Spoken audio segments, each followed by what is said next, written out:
Oh shoot! I've just been, I've just been yapping without with the mic muted. Let's see. Okay, this overlay is fine. Well, this scene's fine. This one was muted. Yeah, appreciate that, Stella. Um, how's it going, by the way? But yeah, this damage prior thing is a little funny. I didn't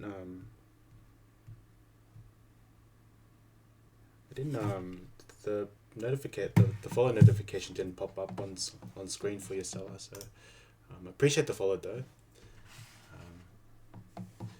Yeah, we're schmoovin', and yeah,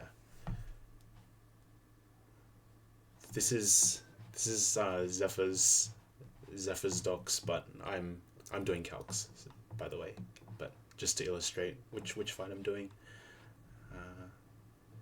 You got a guts Makahita that can do some damage once pre-burn. You've got a arena trap, Diglett, sniper Spearow, Geodude, can be a demon too. Yeah, with self destruct. So I've got a bit of a setup to do here. So it involves showing kill to this Geodude because it's going to come out after I kill the lead Makahita. So if I pre-damage to 38 HP, yeah, you've got to. There's like so many AI flags. I suggested from the EK Lover song. I think everyone's learning that right now. I've had a head start thanks to Sterling Silver. Taught me everything that I know. But yeah, I want to show kill with SL Rock essentially. I'm pretty sure it sees SL Rock damage. It should at least.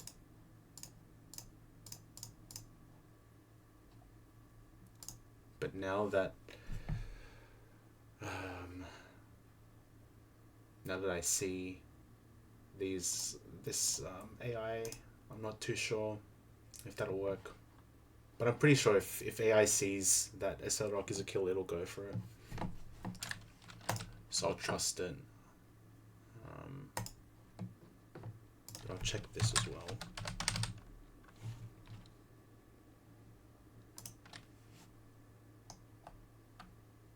Okay. Roll out.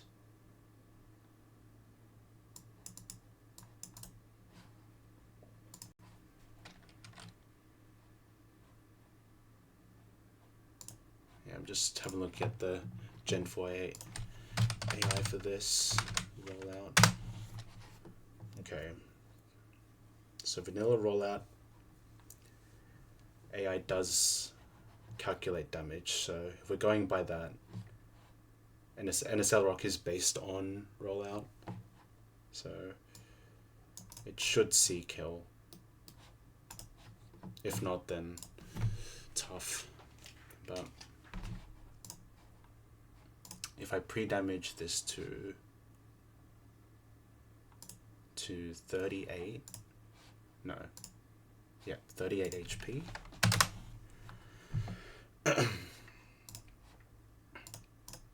And this is healthy because it'll be healthy turn 1.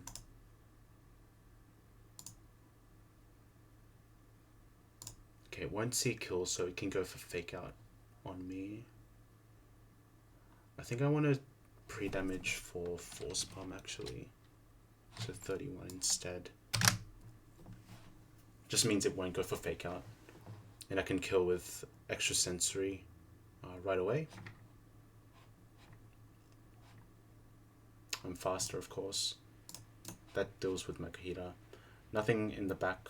Well, technically, Diglett has a super effective move in Rock Slide, but because it's a mono ground type, the type matchup score it gets is 0, so it doesn't get considered for phase 1 switch AI. Spiro doesn't have a super effective move, and then Geodude has a super effective move, but has a rock typing, which is a little different. And the type matchup score is higher than 0. Yeah, and sees the super effective SL rock. And so the AI sees the rock typing does super effective damage to Noctowl, and that's a score of 2. And then Ground's immune to Noctowl, that's 0. You add those two together, that's 2, and then you times that by 40, and that's what this type matchup score is.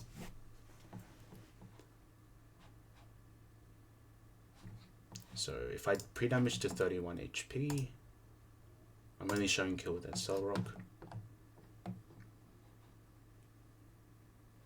Whether use 40 for that. Yeah, it's just a formula. So just think of like the rock ground as like X and Y, and you times the addition of those times 40, so X plus Y, and then in brackets, and then you multiply that result by 40. It is what it is. no explanation there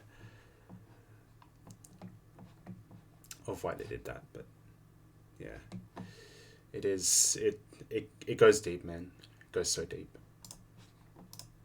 but is quite fun to play around.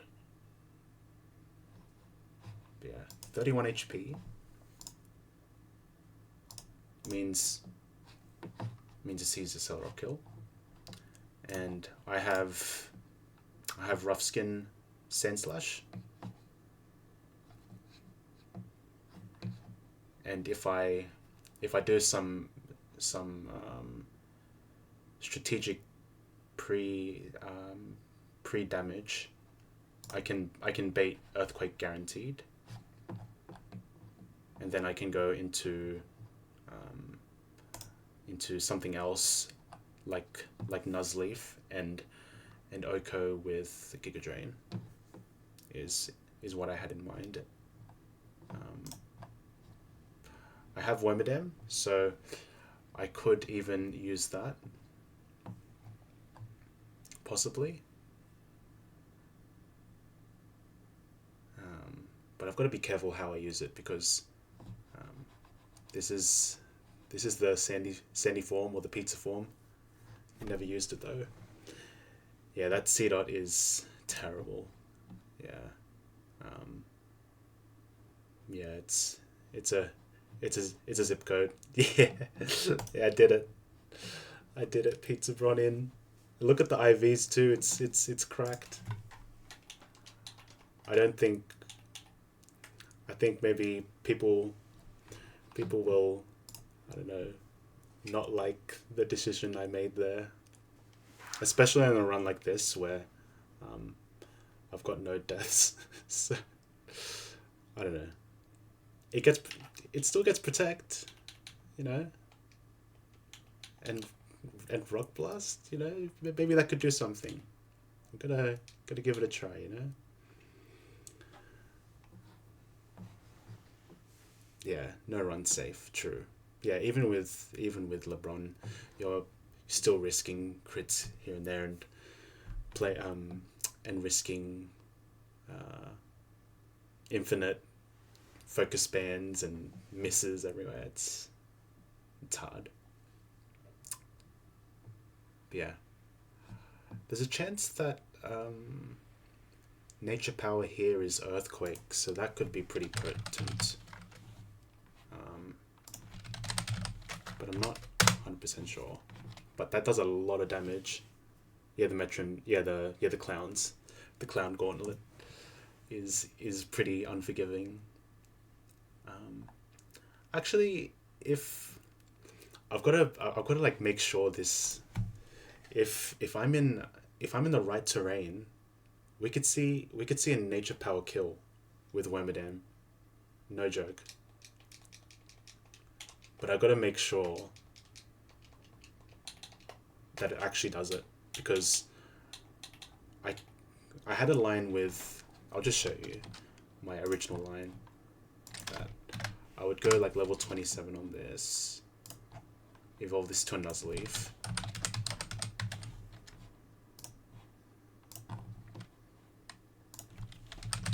I kill with Giga Drain, I take quite a bit of chip with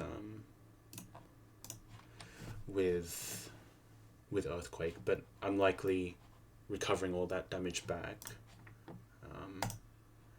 And it should bring out Spearow, because Spearow has the better typing.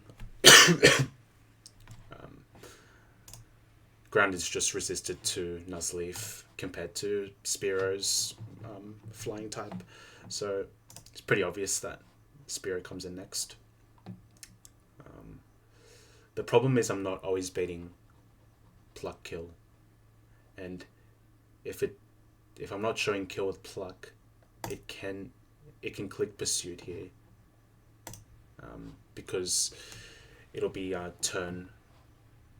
It'll, like, on the first turn Spearow's in, there's a chance it gets a +1. Yeah.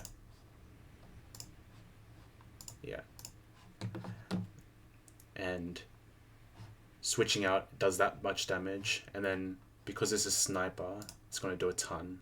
So as you can see here,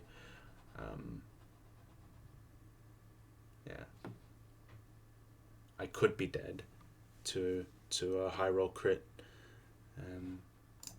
if Geodude also crits the Earthquake or something, and I get into that range. Yeah, I did see that the gimmick returns, and I think it comes up in E4 split.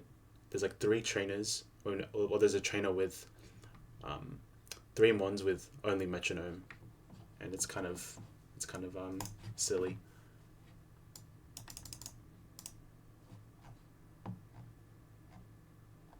Like, what are we doing? What the hell is that? Like, who's killing this? A focus band is crazy here too. Like, come on. Wow. Huge Psyduck. That's diabolical. Like, why? Why is this in the final split? Oh my goodness. And then I noticed that this is in permanent rain too, so yeah. I'd hate to accidentally run into this lady. I hope it's not a mandatory. And that's assuming that I even get to that far into the game, you know. Maybe I'm just forever stuck in the Fantina loop. But yeah, we'll see. Anyway,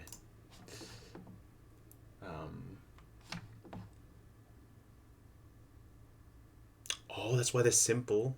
Yeah, because I did catch the Ganlon berry, because one of the I think Clefable has it in Eterna Building, and it boosts defense, I think. Damn, that's wild. Wow, I'm just thinking about it now. Jeez, that's crazy. So you could just like lose a mon straight up if you don't like one shot, just a +2 like freaking Psycho Boost or something. That'd be terrible treatment. You play all those, like, you know, months, maybe even a year of playing an attempt, and you just run into that, and you lose ape to that. Oh my god, I'd be crying, actual tears. But yeah, as I was saying, I can, with some pivots, I can kill this Geodude. After Geodude chips away or gets rough skim damage from a Celerock. But the problem is this Spearow probably would be putting in a fodder grass type against that at that point. Yeah, true. Yeah, you probably just plan your 7-1 E4 and then just know what ones you can sack, which ones you can't. But yeah, something like that. I've never really been, I've never played. Well, I did play EK and I got up to Space Tag, but I've never gotten to like the end game of any Kaizo game. So I did get close with that one attempt, but yeah. And I think the EK E4 split is not too bad because you can just level all your guys to 100. Oh, who are you? Let's just ban that guy real quick.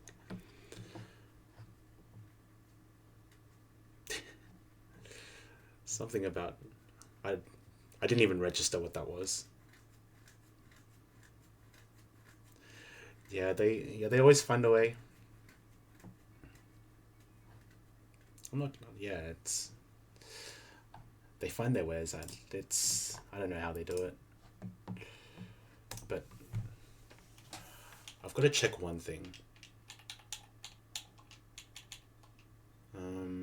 If I go.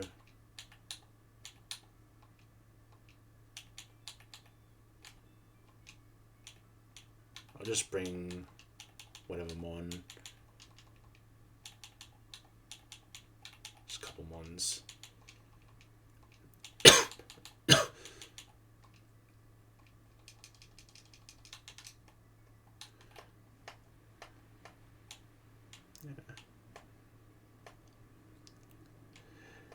Yeah, it's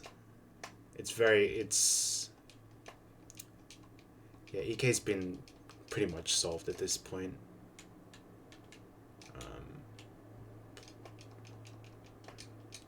But good thing of jumping on this game on release is that the metas are relatively unknown. So yeah, people are just kind of not you don't have all the answers and stuff, so it's a bit more interesting compared to going into a game like EK where there's like a formula at this point of how to beat like Roxanne, like the search for VA Lantern to beat Watson, for example, that kind of stuff. But yeah, I've got to find out about this nature power stuff. Because if this is Earthquake, that would be really potent. Nature power.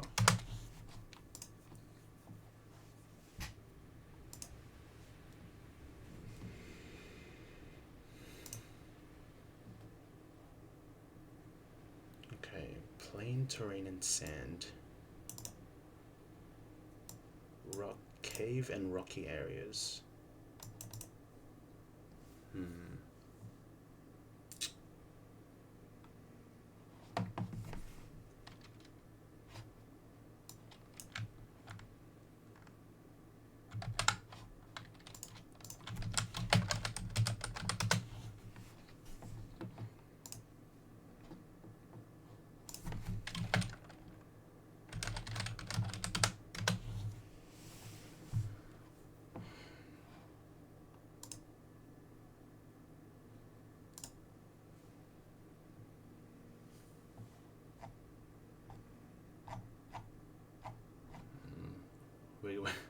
We're getting deep into the into the nuts and bolts of this. I think I'm getting lost in the sauce here. I don't think this is. I don't know if I want to do this anymore. Because I don't know. Because if it's like rock slide, then maybe I'm cooked. If I swap into like an earthquake, goes for self-destruct, I'll be so sad.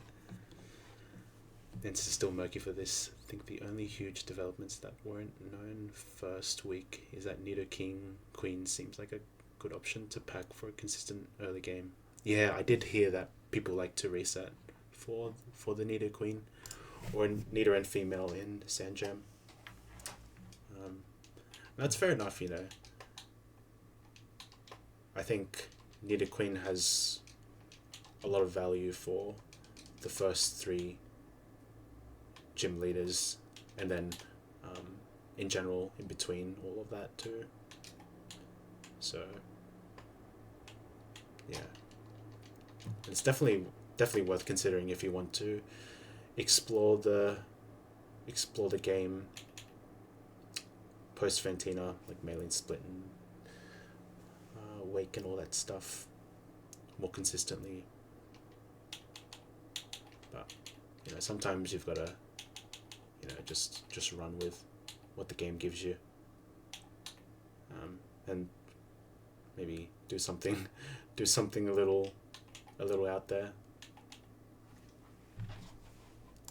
So I'm willing. I think I'm willing to risk this Nuzleaf. Yeah.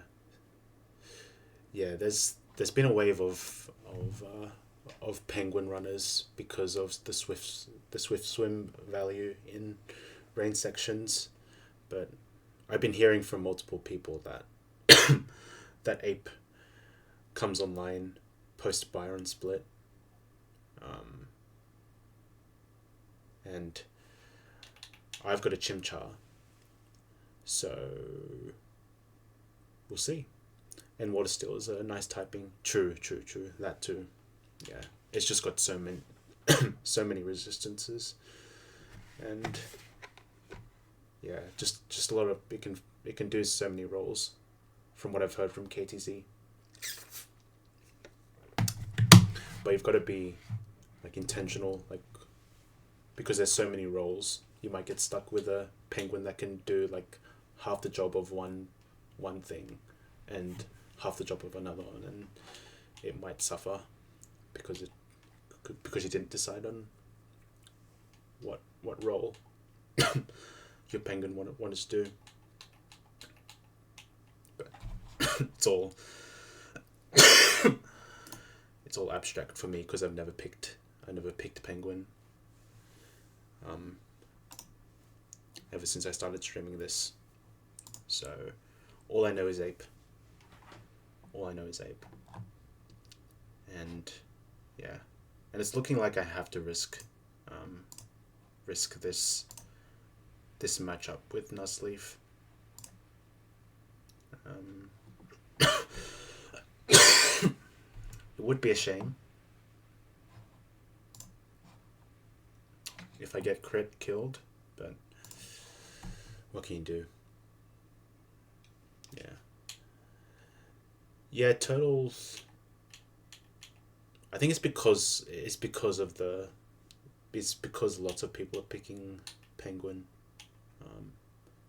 I think penguin is also a guaranteed Gibble answer, given you've got a good enough one, or as long as you don't have like a terrible one, because you get Aurora Beam, and you just make sure you don't switch into like a Thunderfang and you're fine most times. But Torterra definitely has value as well. Shell armor. If you go for that, it's just never get crit. And then if you go for thick fat, then you know you still like you're risking crit, but 15 out of 16 times you're taking nothing from fire and ice moves. That seems pretty good on Torterra. And I'm pretty sure it got some defensive buffs to compensate for the maybe all those weaknesses. So I'm sure they're all like pretty good for their own reasons. Just have to figure out how they are goated. And I'm here to try and spread some ape love. Trying to get this guy far. Yeah, for sure. I think for me at least, ideally I want to keep this Monferno dream delay alive. But if I get if this run makes it past Ventina, and I can't find any other way to pass a certain fight, I'll just rip the band-aid and evolve, and just accept that I won't get the big fake out and mech punch, and that's okay. Not a biggie. Yeah. There is a delay on this C-dot before I evolve this. And it's for Giga Drain.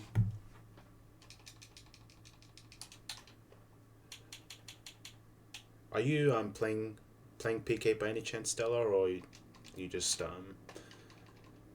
enjoy watching? Oh.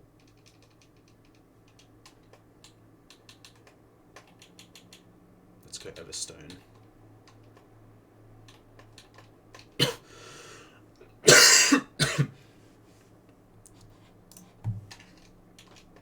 So I'll just level this up to 20 and then get Giga Drain.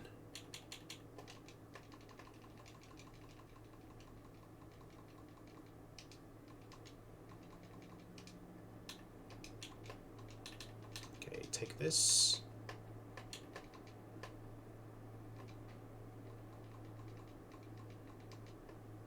And get rid of Mega Drain. Yeah.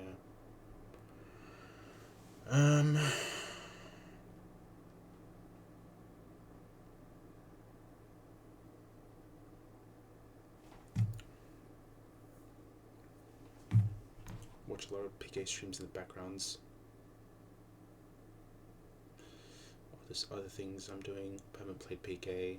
Hardest Nuzlocke I've ever done is Vintage White. Oh, that's a pretty solid game. Yeah. It does seem like this game's like huge, and maybe it's not for everyone, especially considering how much BS there is in terms of like puzzles and undocumented stuff that could screw you over. But yeah, Vintage White's a fun one. I've played it as well, but I've never beaten it either. I've never beaten it. I think my PB is after the flying gym is my PB. How about you? I'm like maybe you got a bit further in Vintage White yourself.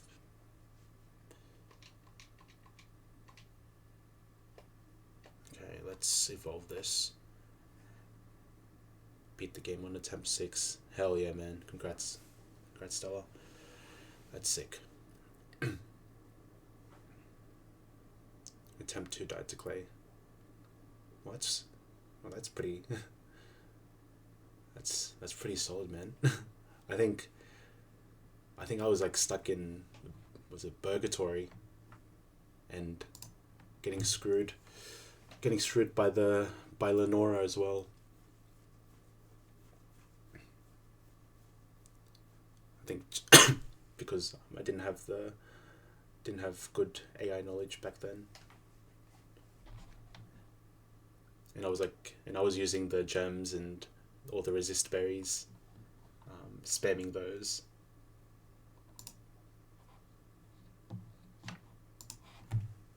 But yeah, congrats on getting it so quick.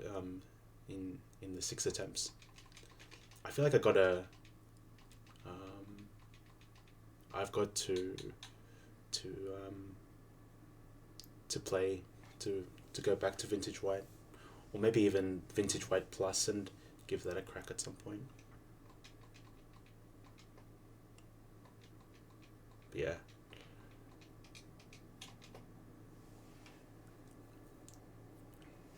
Yeah, Clay's team's pretty tough as well. Like the Tyranitar lead, and has like the Chopperberry, and Impermanent Sand, and Intimidates you turn 1 or something, and like the Arena Trapping Dugtrio.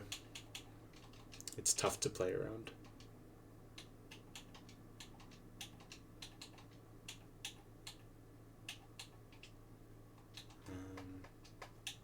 Okay, so the Noctowl, Sandslash, and Nuzleaf, yeah. Yeah. Yeah, and it has like yeah, his team has a Regirock as well in there with like Rock Wrecker or something crazy. Just some head smashers with like Rockhead. Off the top of my head, it's just looks demon. Yeah. Yeah, that sounds like a sort of Kaizo type risk that you can't kind of avoid. You just pray you pray for no 1 in 16 to screw you over.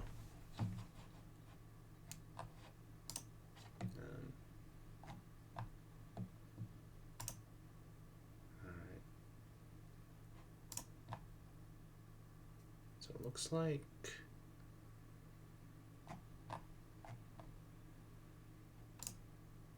this spear is so annoying with the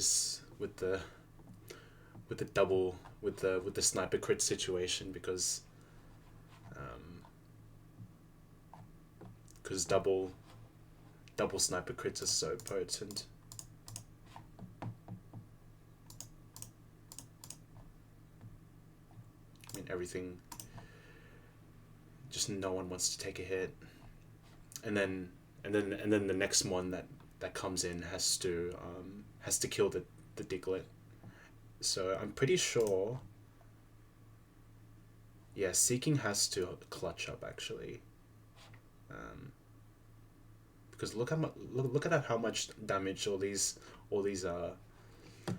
moves do if they crit. It's crazy. Because I think the sniper boost is ×3, something crazy like that. But 15 out of 16 times I'm fine, and I think what I do is I give Seeking the focus band.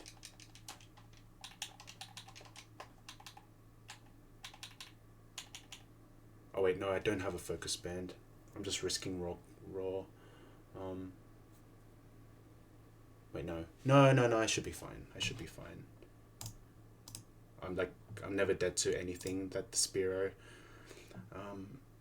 If Pluck crits me, I should be fine. I should never be in quick attack range. I outspeed kill with dive, and then Aqua Jet or dive kill the incoming Diglett, and I should be fine. So that's no problem. I just need a backup for if Seeking somehow doesn't clutch up, or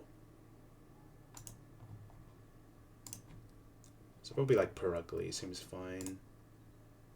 Yeah, Perugly can chain kill, and I'm faster as well. So that's one answer. The barrel maybe is another answer. I'm slower, that's all. Yeah, I've got Barrel as well as backup too. Okay, but I've got to be precise with this pre-damage now.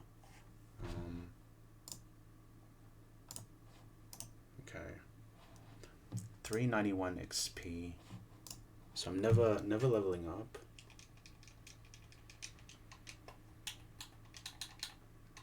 I don't need the quick claw on this. And now it's just a matter of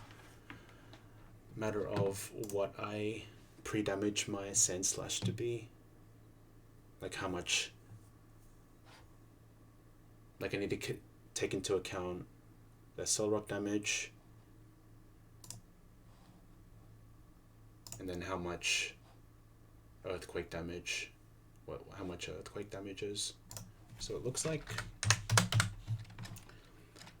max roll Earthquake is 21, and assuming Geodude sees the Cell Rock as a kill and goes for it on my Sand Slash, it'll do a minimum of 3. So I've got to add 3, and that's the pre-damage I have to do, 24.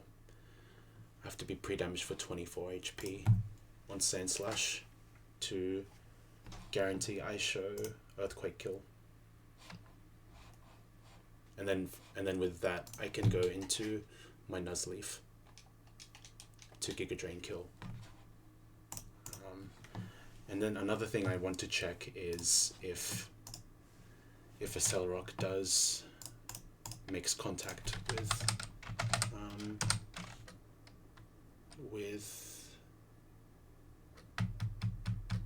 Sand Slash. And yeah, it says it does. So if we take this as fact, then Geodude hits me with a Cell Rock. It procs the Rough Skin, breaking the Sash, and then I go into this, and on an Earthquake, after the pre-damage I do to Sand Slash, and Giga Drain kills. Let me just sync this real quick. Okay, looks good. So those two are down. Spirit comes in next, and yeah, as I've said, I can't really reliably bait the pluck kill. So if we're higher than 68% and lower than what's it called, and not full HP, there's a chance of pursuit. Does pluck have bite AI? It does. So yeah, there's two checks on this. So if this is the user's first turn of battle, okay, there's a 75% chance of +1, and then a 50% chance of +1 on top of that on the first turn. So my odds of getting pluck on the switch to Seeking is really likely, actually, now that you've mentioned it, because it could just get a straight up +2 score as soon as Spirit comes in. So you're right, Stella. So the chances of the fiction of pursuit even being clicked is pretty low. So Nuzleaf should live this. I think Nuzleaf dying here is fiction. And then if I go Seeking on pluck, then max damage is 66%. I should never bait quick attack kill. And then I just kill with dive, and then the fight's over. So it's pretty free. And then my backup for the Geodude,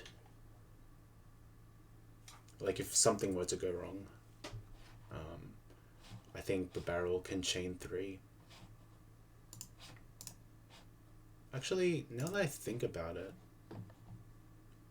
Wait, no. I need this setup.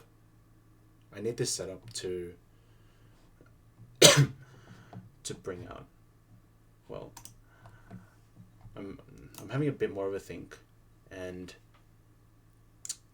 there's a possibility I could use Bit Barrel to kill this, but I think the problem is Earthquake. I'll have to swap into an Earthquake, and then I could bait one of these two moves, and the barrel dies that way, and I don't want to do that.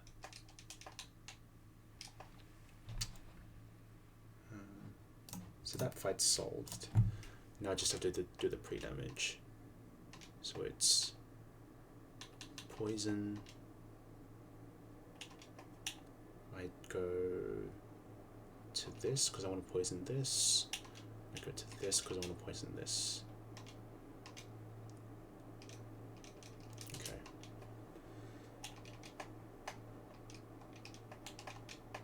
Okay, 498, 391, 391. Yeah, I should never be screwed by a level up or something.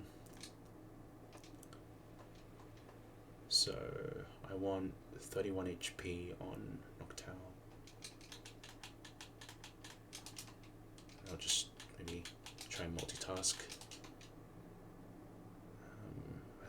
I think Sand Slash is gonna get to the pre-damage I need first.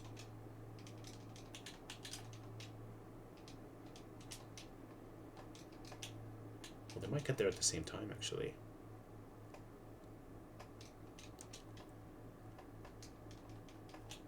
Five, 24. Okay, very similar times. Okay, antidote. This I need to go 31. 31 because of the Geodude coming in. Well, not just for that, but to show force bomb kill.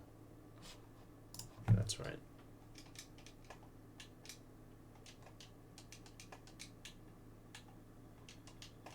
Yeah.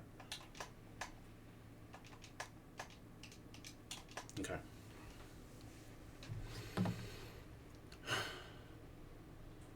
Okay, so extrasensory. Gonna just make sure that's the first thing on the slot. Kill that. Super effective move. So Geodude has super effective Accelerock. Definitely sees kill.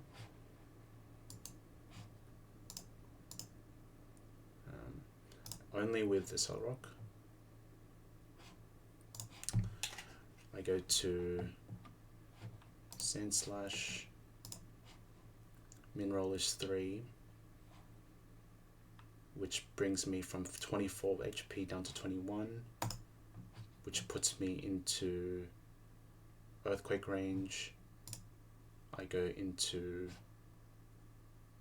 Nuzleaf, and then, yeah, and then the line continues from there. Yofo. Is Shift Tree a good Rotom counter? Not getting Night Slash feels kind of bad.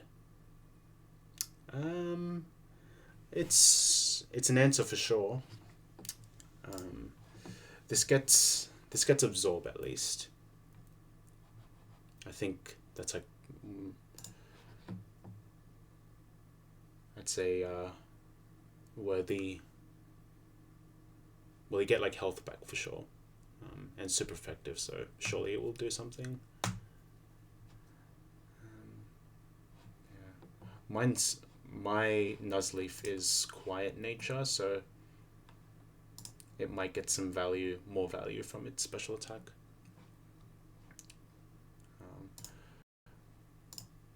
I'm not even sure if I'll use this Nuzleaf,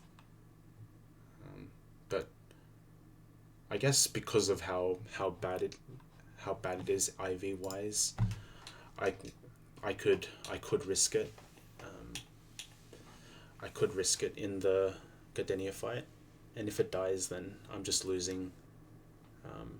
I'm one with these IVs, but then I'm losing a dark type guy, a -1 dark type guy, and a grass type guy as well. Yeah, it's just phone numbers at this point. Like 0 IV defense. This is not great. The only like maybe redeeming quality is, you know, plus special attack, but no no minus defensives, and you know, middling HP, I guess, but whatever.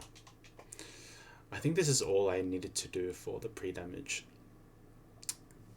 The main puzzle is to play around this Spearow that can pursuit kill you if you swap out after killing this with Geodude. But I looked at the odds of Pluck and Pursuit, and it's very likely that it clicks Pluck turn on the turn it comes in on Nuzleaf. Because on the first turn, Pursuit can get incentivized on the first turn, and if I switch out, then it does a bit of damage. But yeah, Nuzleaf dying there is fiction, I think.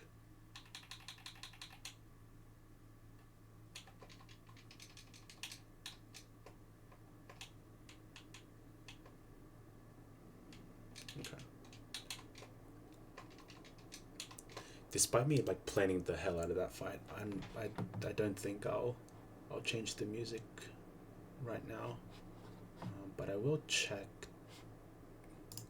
I'll put my Purugly first in the order, so I don't run into any mons, because I'm pretty sure there are mons that are around the level of my Noctowl,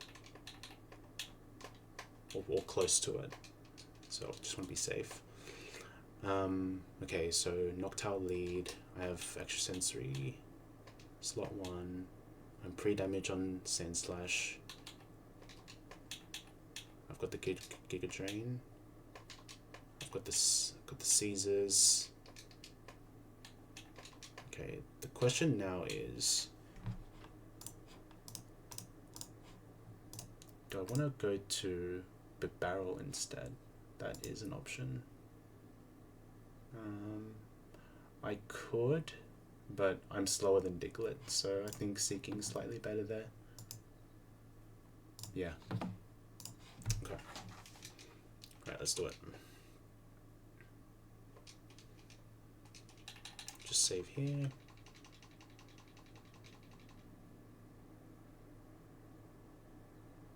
Okay. Yeah. The funny thing about this box as well is I have the Mold Breaker Nidoking, but it's not going to be my Rotom answer because I evolved it for the Rogue fight. So, yeah, it's going to be an interesting one to plan. Okay, Geodude. We didn't level up, so it should see that Rock kill. We go to Sandslash. Rock makes contact with me. Yep. And 20 HP means Earthquake is a kill. Highest roll of Earthquake is 21. And now we go to my Nuzleaf on the Earthquake.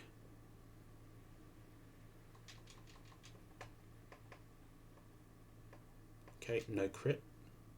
And we kill with Earthquake. Am I faster? Yep. This has Focus Sash, so the pivot to Sandslash was necessary to break the sash. Okay, Spearow next, and we're at full health, so even a Pursuit is never going to kill us, even if crit. So we go to Seeking now. Pluck didn't crit. We're faster, we kill with Dive. And then we're faster. We can kill with anything really. Just go Aqua Jet. Bang. That took me a hot minute to plan that one, but we're in there.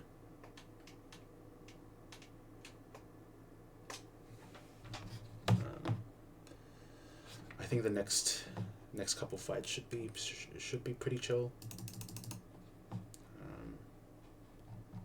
I'll just sync the calc up.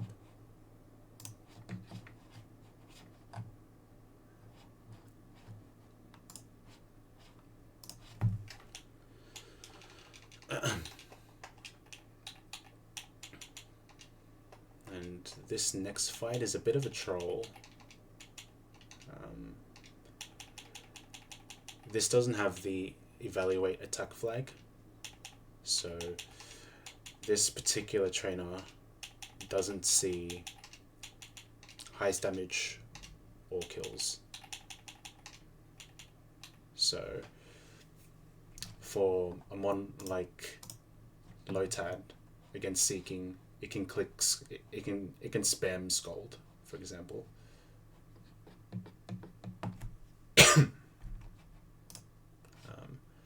The plan for this is to go ham with my Nido, I think.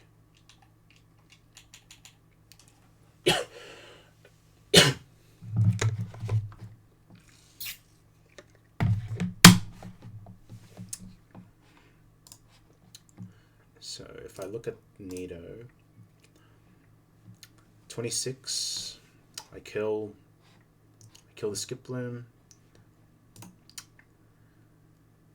Lotad has super effective move. Nothing else in the back has super effective move.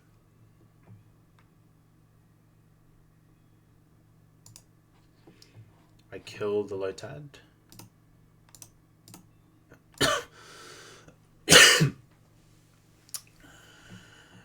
And Butterfree comes in next. And it seems like AI doesn't calc the Seismic Toss damage in phase 2. Since there's no super effective moves, it goes to the next phase where it looks for highest damage. And I guess Seismic Toss doesn't get accounted for according to this. So should be Butterfree. The ability is grayed out here, but I think it's Acid. I mean, it's Compound Eyes. The ability is Compound Eyes. I'm getting my words mixed up.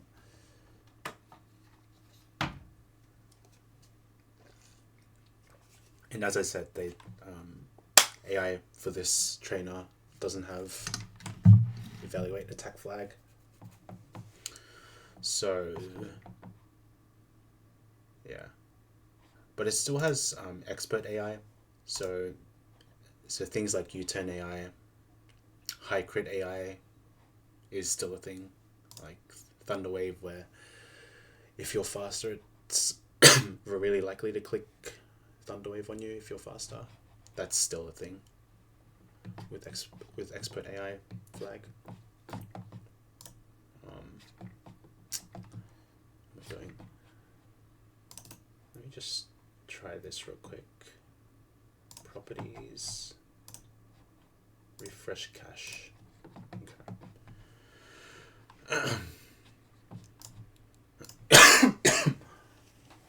Alright. Yeah, so Nido King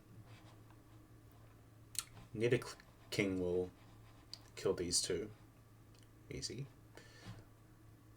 And I could probably kill this Butterfree.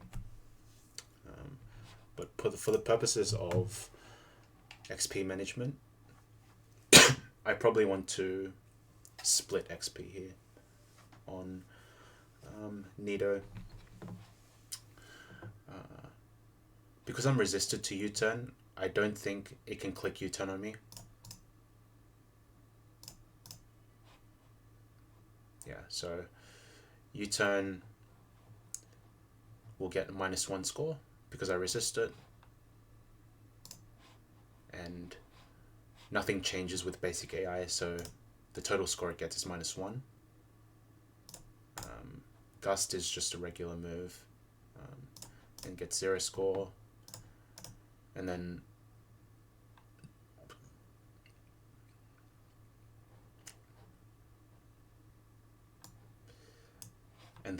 for Supersonic, and then Supersonic and Sleep Powder, they all get a score of 0. Here it says first turn setup AI that it's 68% of the time score +2, but that only applies to the first turn of the battle and not the first turn of when this Butterfree would come in. So these moves won't get a chance of +2. So it should be a 3-way score tie with these 3 moves. And I think the play here is to go, I guess, my Noctowl. I think Noctowl is maybe my main answer to this Butterfree. I'm faster. I 2-shot.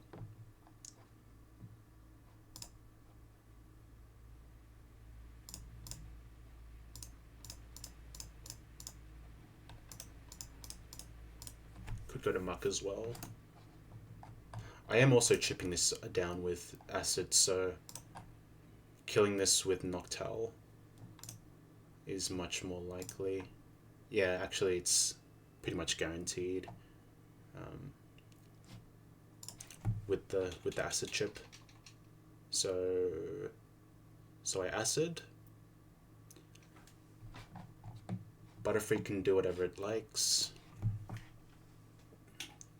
I'll have another Mon in between Nido and Noctowl actually, just to soak up the status.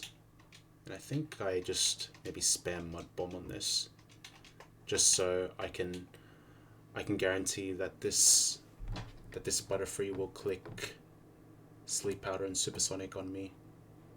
So Muck will be asleep and Supersonicked, which gives me an opening for Noctowl to come in and kill after the Acid chip. So that seems good. And then Happiny last. So these three deal with, well, Nido deals with the first 2, and then Butterfree with the help of Muck and Nido, Noctowl will take care of Butterfree, and then Happiny I can go to something like, I guess my ground types. I guess Wormadam can come in actually. Yeah. Alright, I think it's time for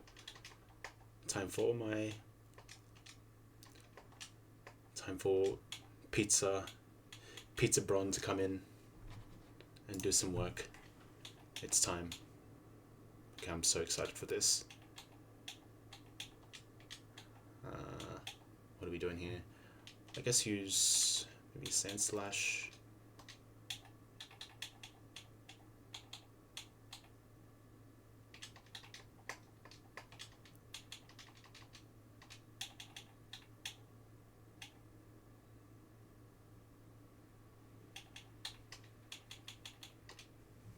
Okay. Are there any backups I need for this fight? If I needed a backup, it would be for the Butterfree, I would guess.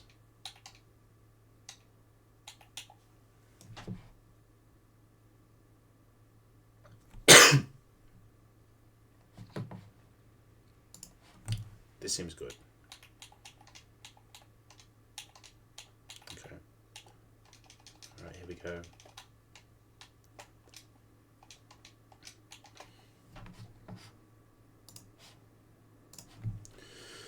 Okay, so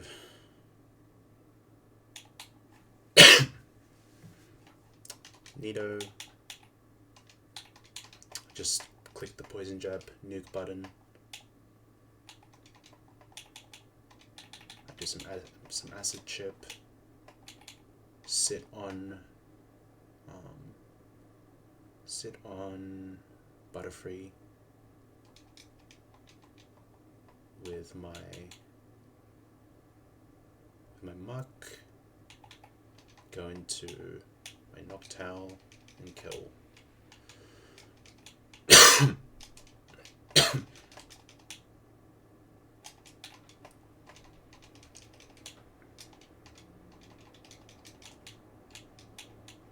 So this is done. I can even go here, get the hidden items. I'll probably do a sweep of this place. Look at the item dock. See if I missed anything. Oh, okay. We're just going straight in. I didn't get to double check, but I should be able to get these two frags real quick. Poison jab. Poison jab. Okay, Butterfree. I go acid. Gust. That's fine. Go into this. Sleep powder. I just click mud bomb. Just continue clicking this. Okay, sleep powder again. Okay, this, yep. Supersonic sleep powder's in play. We go into Noctowl now. On the Gust. I'm faster and kill with Aerial Ace. Happini in. I go to Sand Slash now. It's very likely to Thunderwave because I'm faster. I go for a Scent attack. Seismic Toss. I can just spam this, I think. Why not? Okay, gets a Sweet Kiss off. It's cool.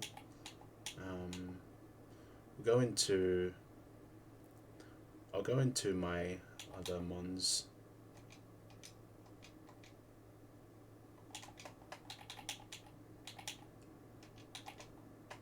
Just to share the love. I'm always safe. Miss. Miss. And then Leech Life is a good range to kill. Bang. Nice. WXP management and the second usage of Pizza Bron, aka El Shabaggy. It kind of suits the name because El Shabaggy is a Egyptian squash player, and that's associated with the pyramids and the sandy environment. So I think it's only natural that it gets the sandy form, in my eyes at least.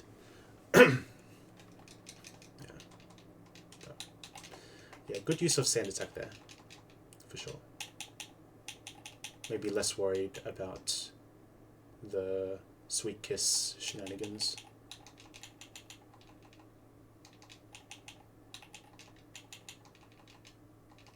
Okay.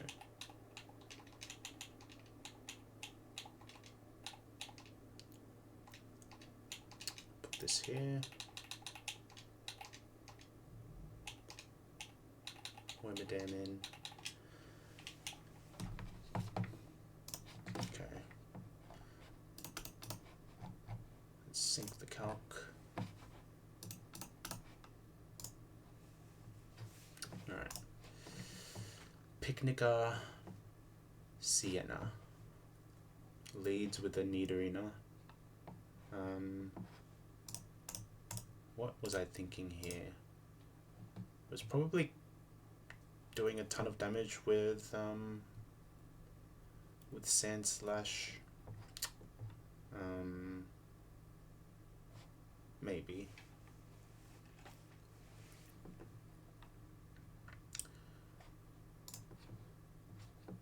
Yeah, there's nothing special in terms of the AI flags for this fight.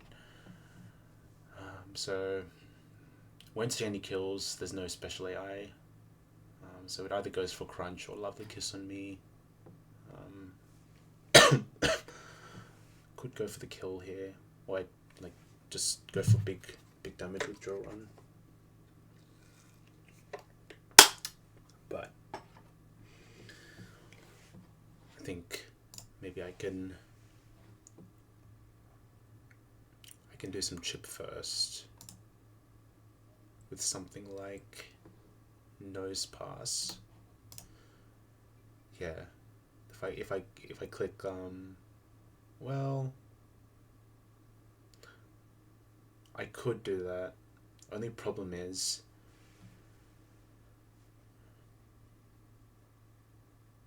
with seismic toss at least,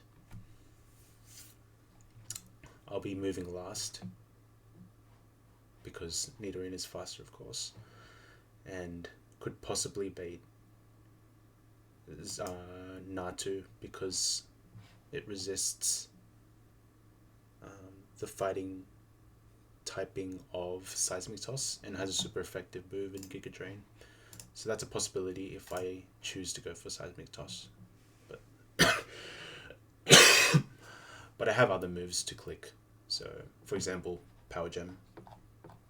That seems like a more sensible choice there.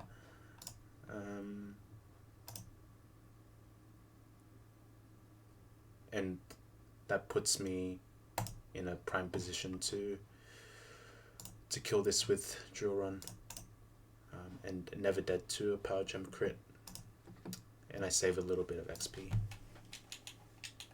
So that's a good start. Where is my nose pass actually? Okay, there it is.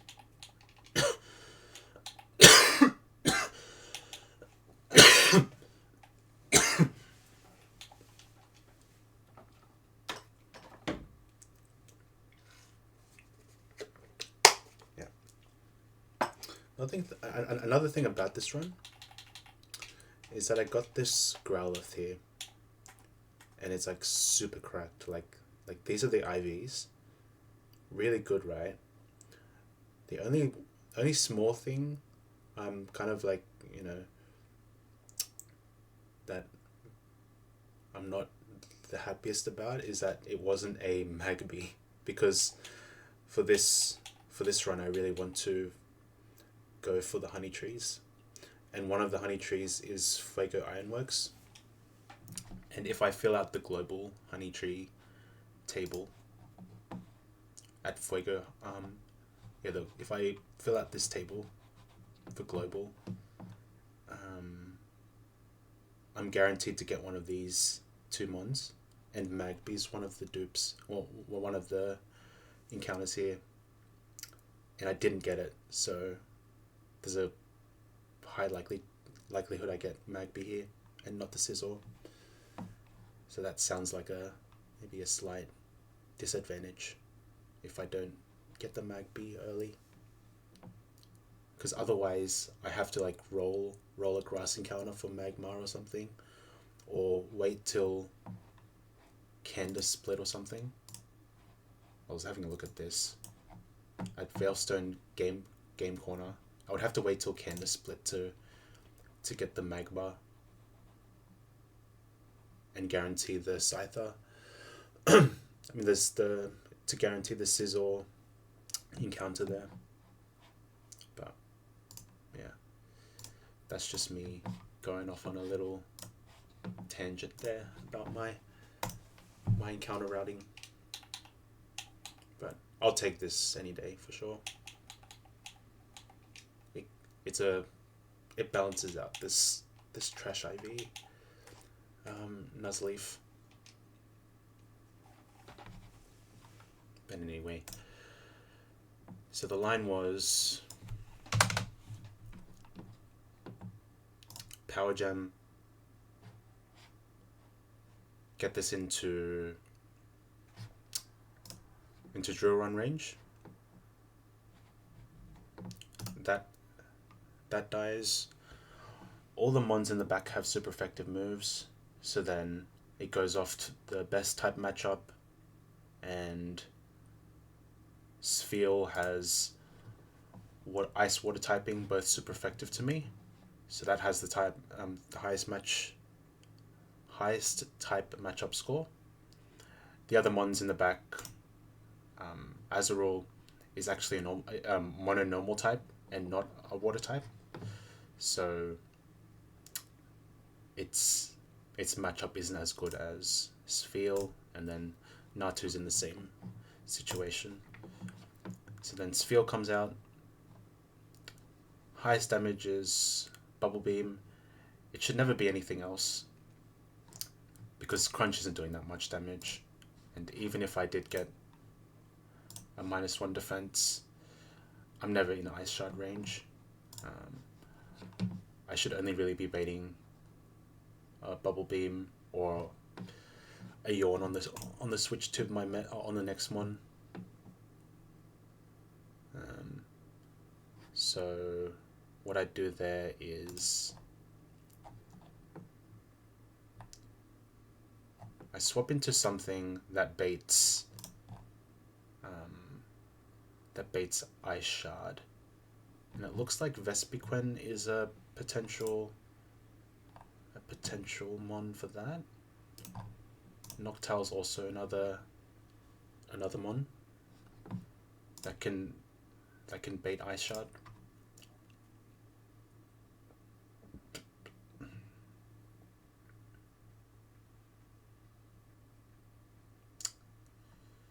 Funnily enough, this Bubble Beam might have speed control AI for some reason. It doesn't look like it.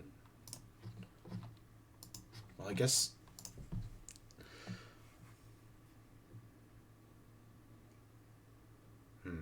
if the game version is not Diamond Pearl, the effectiveness of the move is resisted, quad resist, no scoring, change and terminate. If this move is not named Icy Wind, Rock Tomb or Mud Shot. Okay. So Bubble Beam apparently has speed control, but it fails the check of this. So it ignores all this stuff below. So you'd never have to worry about some unpredictable behavior there. So it should always be Ice Shard, and I'll just use like a pre-freeze status on Noctowl, so that it can't Yawn on the switch to my Sphere Lancer, which is going to be Makago. And the play here is to kill this Sphere,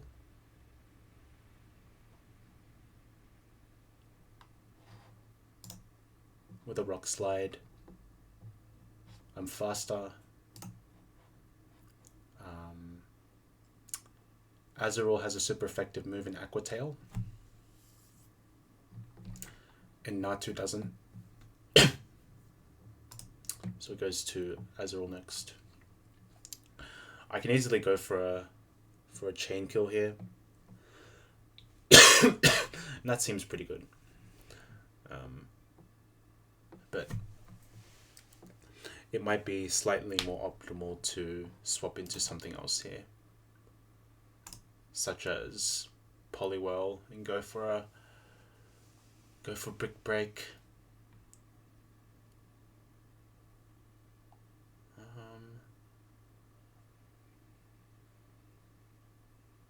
But it's not a kill, is anything.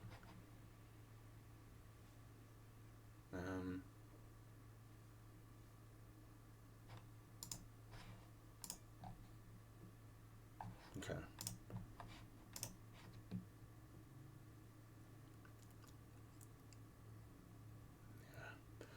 can use some of these mons to soak up some experience on Mikago, but I think because it's an Azerul, maybe it shouldn't matter in the grand scheme of things.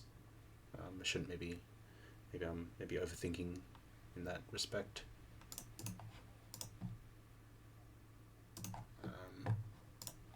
I should just go for the fire spin kill, or I should go for the chain kill here. So after these two pivots, I kill this Sphere, kill this Azerul. It doesn't yield too much XP anyways, so it's should be fine. I don't need to waste my time with that.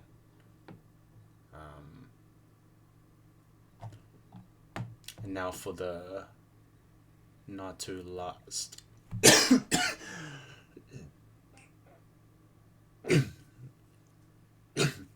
Jeep, sorry.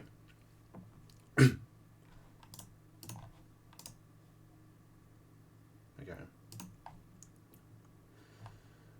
Now, this part I'm a little unsure about. So I can go for another kill. Try to go for another kill at least. Only small thing is the XP. Like if I chain 3, then it's more XP on Chestnut, and maybe I want to use it for the Gardenia fight. So I would rather split XP here. I think to do that, I would have to go to something like Bib Barrel or something.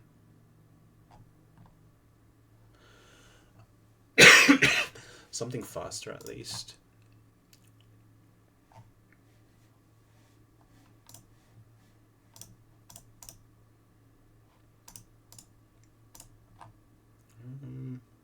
Nose pass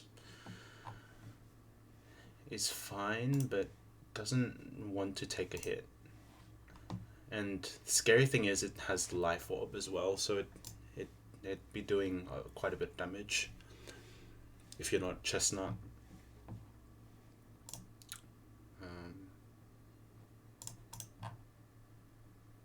I think something like Perugly might be a good bring here, because I'm faster, and I think I bring a Personberry here, because confusion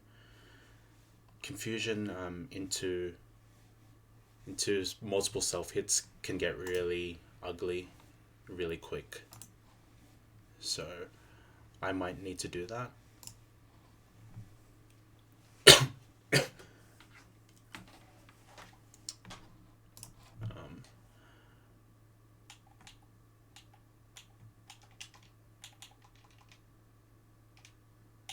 So the current team would be these two. I would pre-freeze this. Do I need to pre-freeze? Pre-freeze sounds a little silly. I think I have Flame Wheel on this.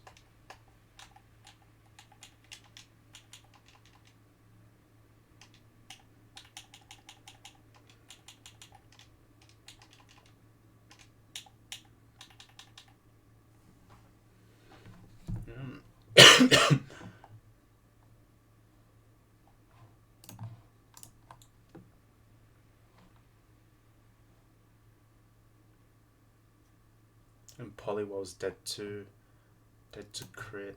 So I think Bib Barrel. I think Perugly and Bib Barrel will have to do it.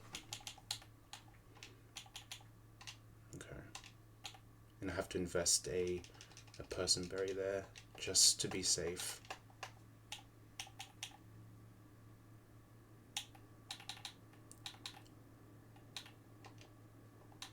Yeah. There's a chance that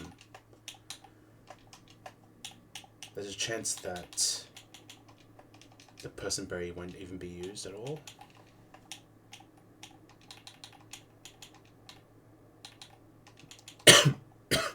And I think what I do is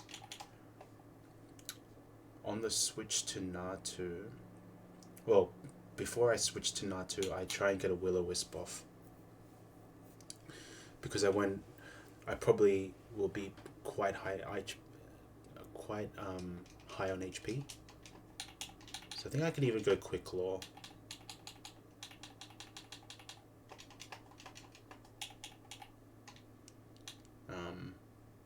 And potentially outspeed the Natu, and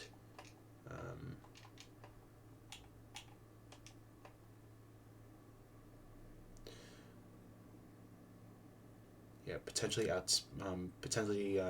move first against the Natu and nuking the power of Draw Pack, I guess. But if I do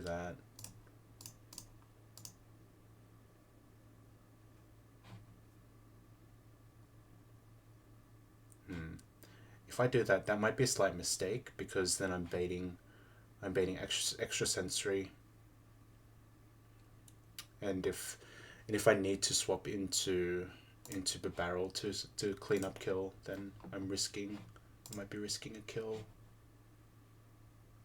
Or am I? Maybe not. Hold up.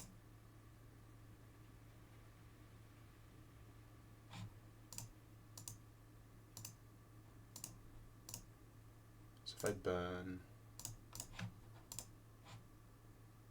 Wait, this looks really safe, actually. What the hell?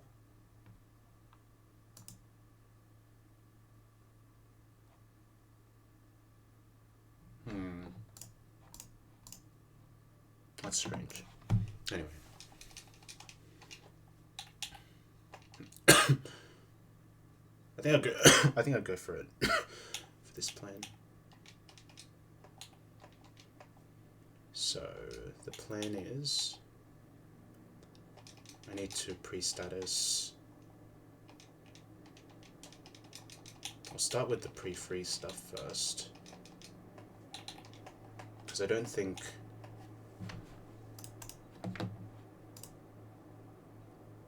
I mean having Noctowl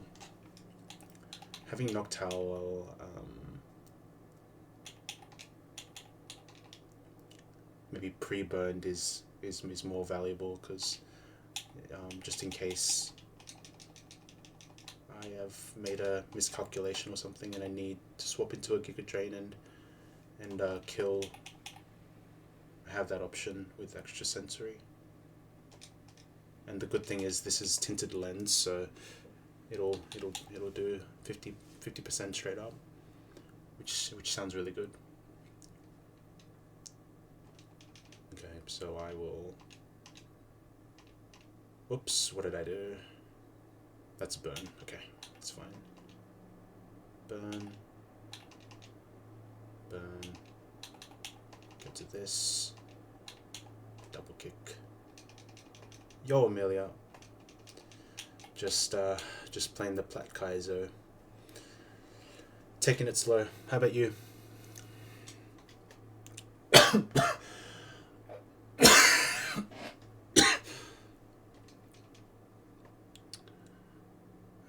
Yeah, I'm doing okay.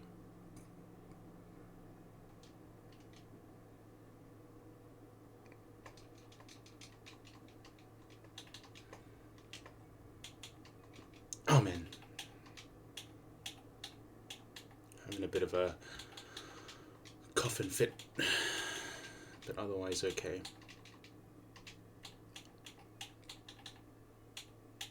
Okay. So this is pre-burned.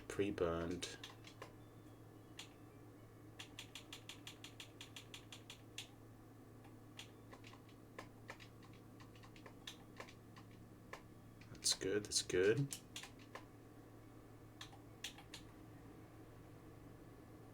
Where did I get it? Where did I get it? I have no idea. Just flipping the local shop or something. Gets the job done.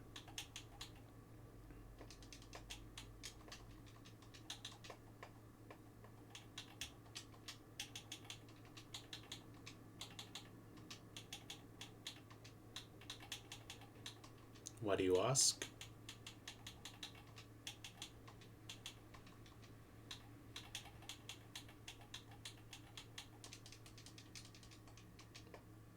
Okay, that's not healed. Okay, burn. I go for this. I go for this. Brings out this feel. Go back to this. Baits the bubble beam, go to this, into this on the ice shard. Fire spin, chain kill, and then maybe I get a will-o-wisp hit in, and then we'll go from there.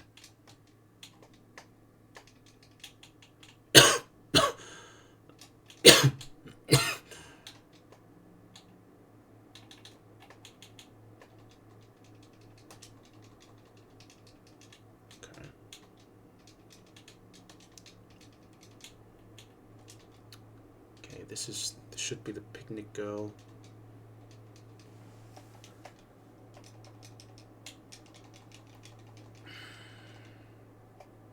Need arena power gem. Go to this. I'm faster. Drill run. Bang. Bubble beam or yawn on the switch. Now it should be ice shard. Go to chestnut. Fire spin. Oh, I messed up. Yeah, it's PK. It's a hard Pokemon game, and I've just messed up. So okay. What am I doing now? This is bubble beam. I have to wake up. Okay, now things have gone off the rails now.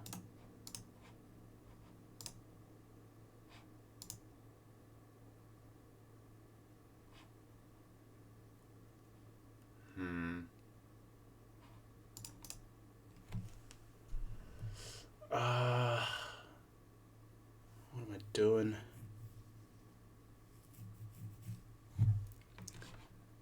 Oh, Australia. How about you? Okay. This is gone a bit astray. I was supposed to click rock slide, but I clicked on the wrong button and clicked bubble beam. I mean, I clicked fire spin instead of the guaranteed kill. Okay. I should be okay.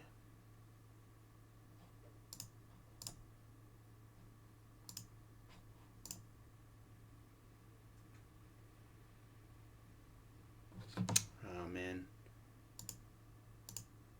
Oh no, what did I do? Okay, your ID is so simple. Okay.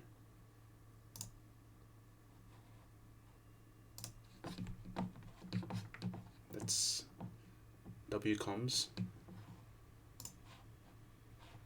Alright, I'm kind of steering right now. Okay. Let's just get you out of there. I'm pretty sure that was a bot, so let's just cut to the chase. I'm kind of in a bit of a pickle. Okay, so I misclicked and I don't have a chain kill unless my chestnut wakes up, and the line is kind of messed up now, but it might be salvageable, but I think I have to risk a crit on my bit barrel, I think. So this is bubble beam. On bubble beam I can go into Noctowl. I should never be dead to Bubble Beam crit into burn. Not even close. Okay, so I go to this.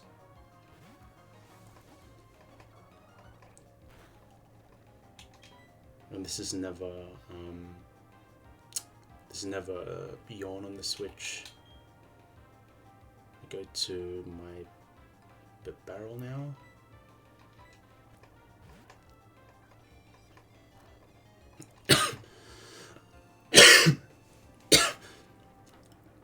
And now this will bring out the Azerol, but I don't have a guaranteed kill, or I don't have a kill with Hyperfang. This is the only problem now. Now that I missed that, I did a misclick. Okay, so I have a flinch out. I can crit, but I'm definitely dead to a double edge crit. Min roll is doing 65%, so it's going to do a ton of damage. If this happens, then it's 07 4-foot barrel. So one of those two outs, and we should be back in business. Okay, we get a crit. We take those. Whew, we take those. Okay, now it's the Natu last. Okay, now we're almost out.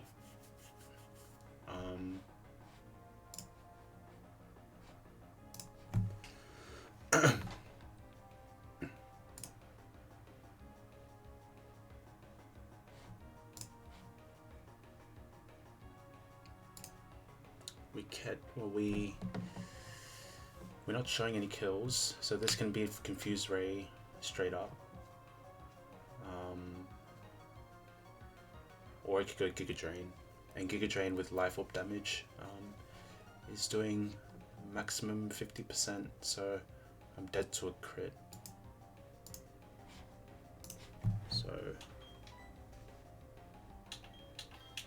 and because Noctile's taken some damage, not too sure if I can stay in. But I think the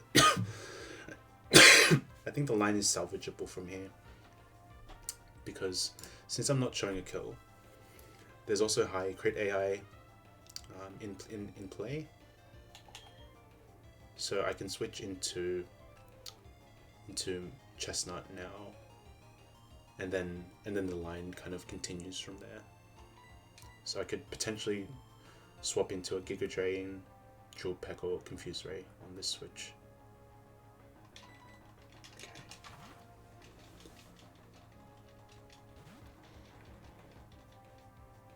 Okay, Confused Ray is good.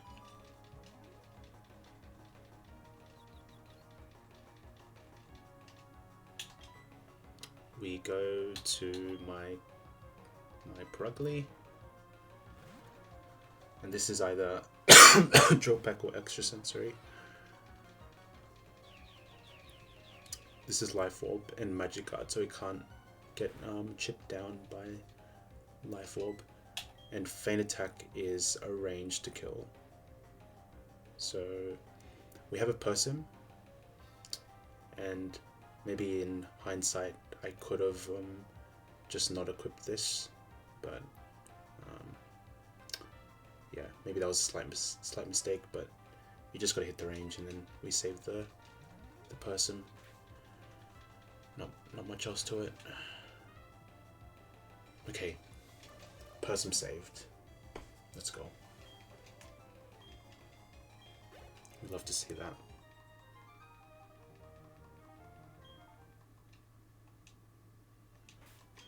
Okay, so I'm not immune to the misclick, and yeah, I need to make sure all my moves are in, all the moves I want to use are in the first slot, so I don't or I just don't spam A. Otherwise that can happen, but I steered out of that just fine.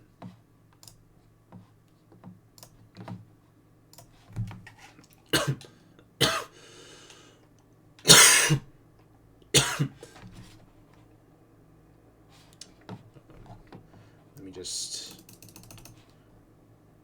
sync the calc up again, go to this, and now we're looking at Camper Zachary with a Buizel lead.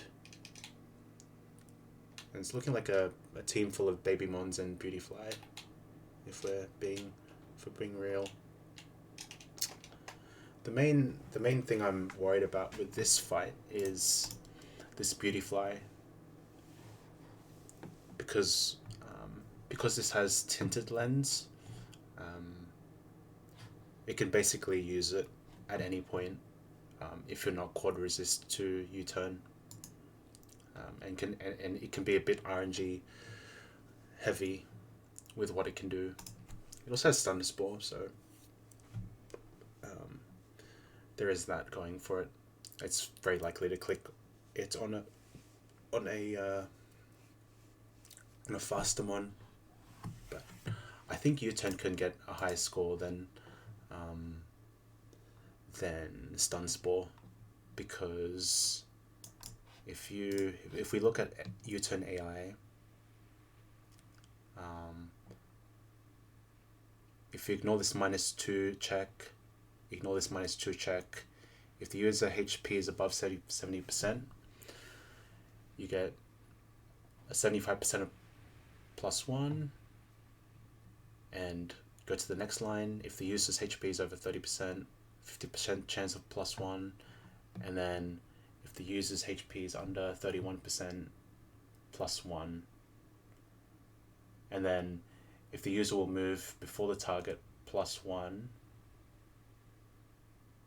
or 50% chance of score +1. Wait a minute. Also, this move could get a score as high as like with the U10 AI specifically, this could get a score of like +4 with this routine. Yeah, because with the HP checks, it could potentially get a +3, because it will check if it's above 70, above 30, above 31% or something. If it gets +1 scores there, that is +3, and then if it gets a +1 from this little section, then +4. But then you've got to also consider the other flags that go into this move. So because this is evaluate attacks, and it's not the highest damaging move, if it doesn't see kill, then it can get -1. So then you're looking at a score of +3 on U-turn, potentially on a full HP one, if you don't resist and ignore these -2 scores.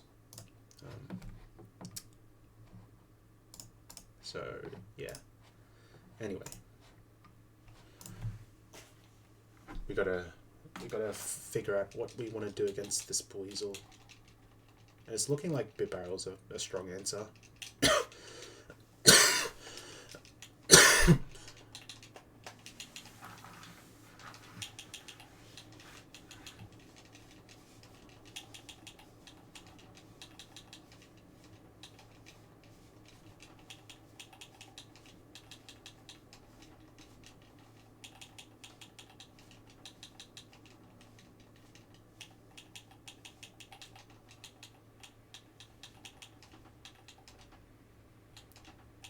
Let's put these guys here.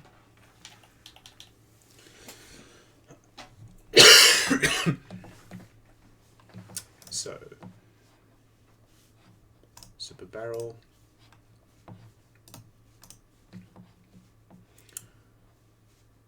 Per barrel takes not much at all from Aquatail,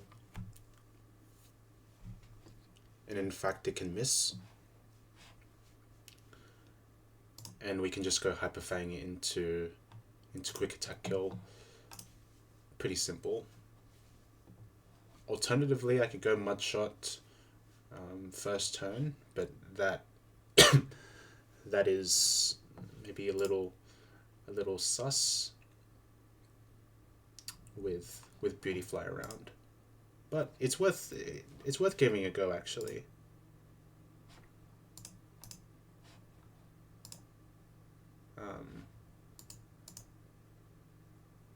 And I might go for it actually. Yeah. Yeah, I think maybe now that I think about it, going for this Mud Shot can entice the AI to go for Switch AI, because I will move last against this Buizel, and because Mudshot, because Beautyfly is immune to Mudshot and has super effective move in Stun Spore and Giga Drain as well, it's really likely to switch into it, and I can just catch that switch with Hyper Fang, and in the event that it stays in, I just kill anyway, so it doesn't really matter. And I can just pick up the kill on Buizel later. If Buizel, later on in the lane, I can go to something else like Poliwell to finish off, and should be fine.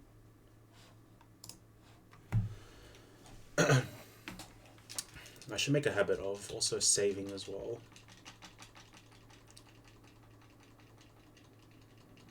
Because there have been some instances where I've in the middle of a battle,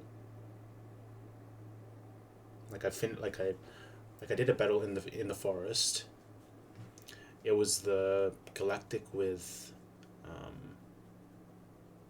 the assist Glamia. I was able to do that deathless, but then I accidentally clicked the I closed off the Desmame, which means I had to go through that battle again, and then the second time around I lost my Azumarill, and that was so sad. So I don't want that to happen again. Yeah.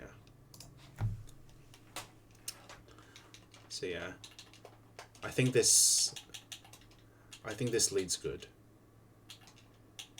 because that means I get damage off on, I get chip off on the Buizel, and there's a good chance that AI switches to Beautyfly, because if I understand it correctly, if the mon with the Switch AI, if I move last, and I click Mudshot, it'll check all the moves. It'll check all the mons in the back that are resist or immune. And if there is a mon in the back that is resist or immune, in this case Beautyfly, then it checks. Then it checks for super effective move, and there's a 50 or 60, like a 50-50 to like 2/3 chance it switches. If there are multiple super effective moves, it will do the check for each of the super effective moves. So since there's 2 super effective moves in Stun Spore and Giga Drain, I think there's a higher likelihood that AI switches. And if that happens, that's really good, because then I've already got some good damage on on the beauty fly. I won't have to worry about the about killing it later on in the line. But the only trade-off is the line might be a little scuffed because of the potential of a U-turn. Well, because I would have chipped down the beauty fly, it's less likely to click U-turn, but yeah, it's not. It can still click U-turn, but it can also crit, like what Big Barrel did against Azeril. So yeah.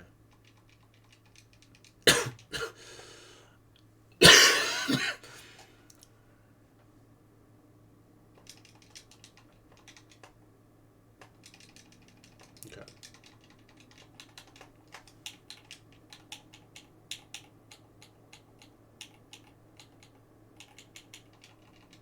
Okay, so if I go to this,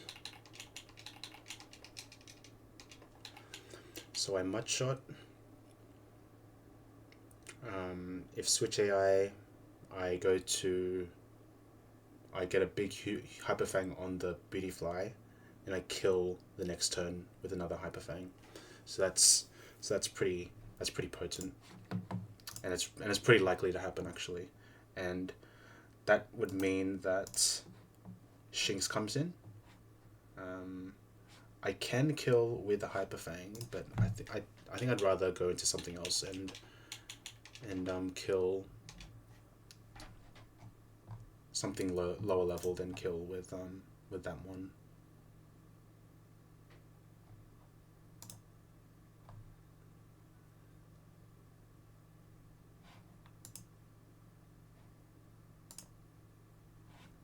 And it's looking like I'll go with Rhyhorn. Sandslash is good and all, but if there's XP to save, I'll definitely go for it. And Rhyhorn can just kill with Dig or Stomp, so it's all good.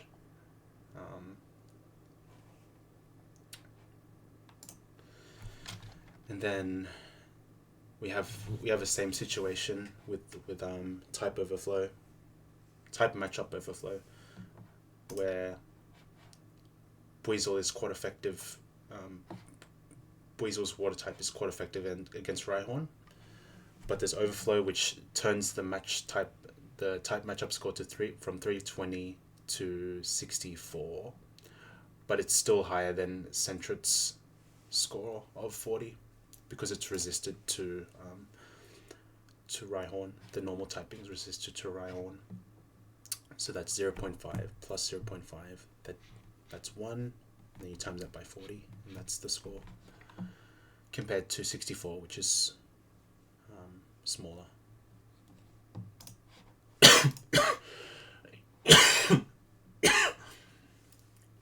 And it's looking like there's a chance I bait Aquajet, which would be even better. So I do like this line. So in that case, I would go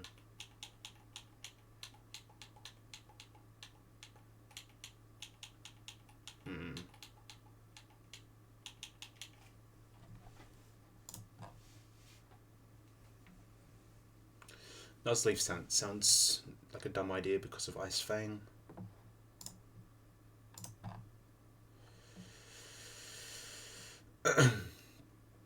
Poliwhirl seems like the best option because I'm faster than it.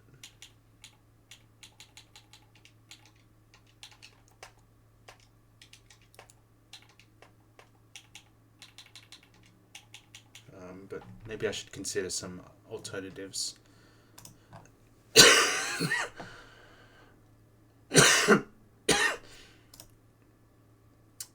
think, I guess there's Barrel. I can just go into Barrel again. But Seeking can also do the job.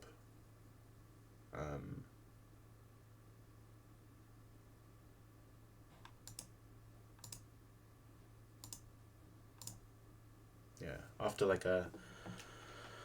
a mud shot, after 2 mud shots from Barrel and Seeking, Dive is a pretty likely chance of killing as well.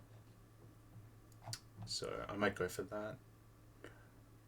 If I like double low roll, then I can consider either going back into Barrel or going to Polywell. If I choose, and I think it would be, I think it's Polywell. I think I go Polywell there.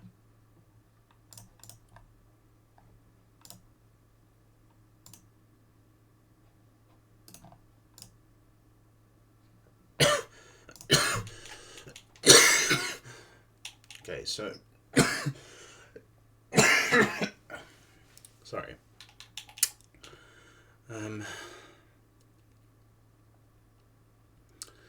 Whew.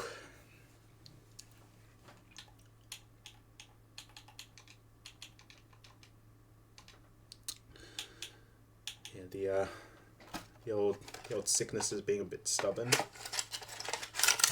So I've got these like cough lollies to help out.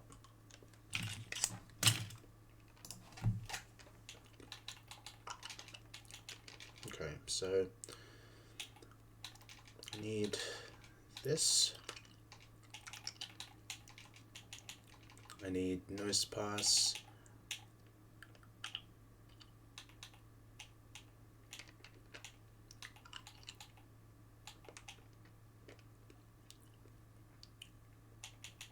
Okay.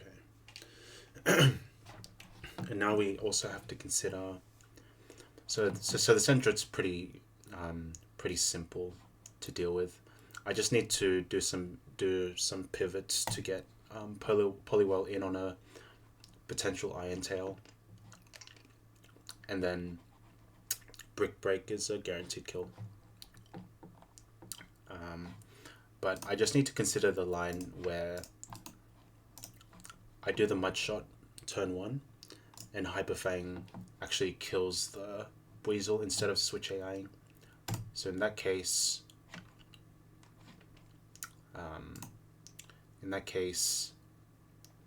Weasel dies. Shinx comes in. It can only click Thunderfang. I go to this.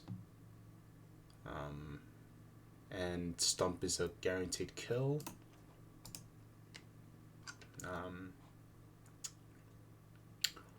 The only issue here is now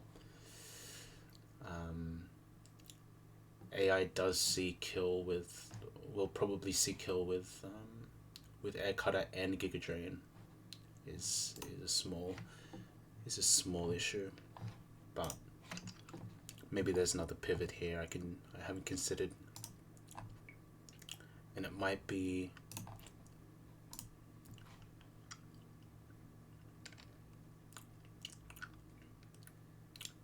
Poison Jab, Nidoking.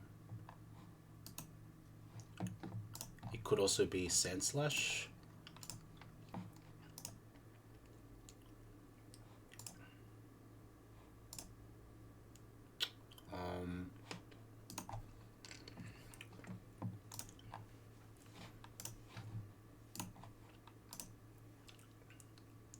Could also do Sharply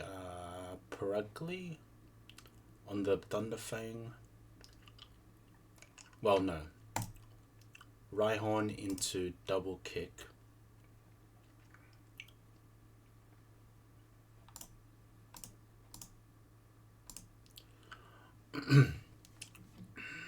But then that's a range to kill with Slash. That's not great.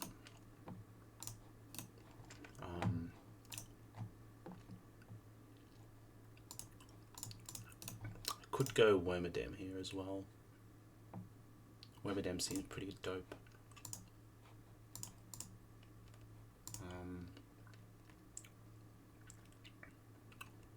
Only thing is, Beautyfly is still an issue. How about Vespi of Quen? Yeah, no.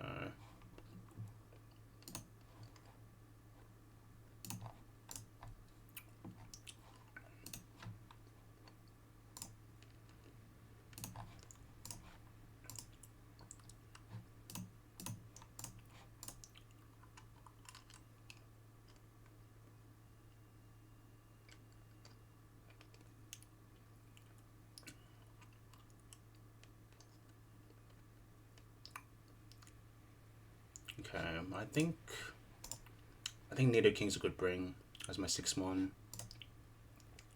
And maybe I just go for the kill or something. Or just go for the highest damaging poison jab and kill with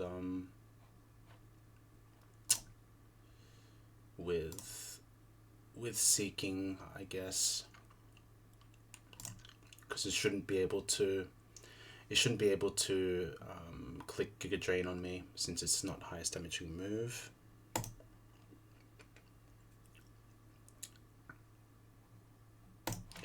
Yeah, this should be fine.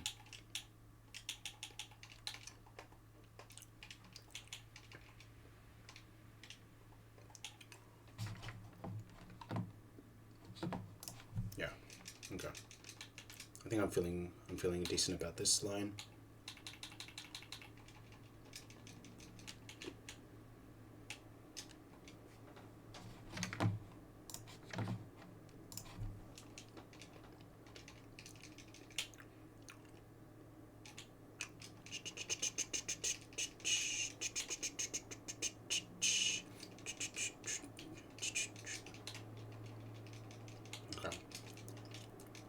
So I lead off with this Mud Shot Hyperfang.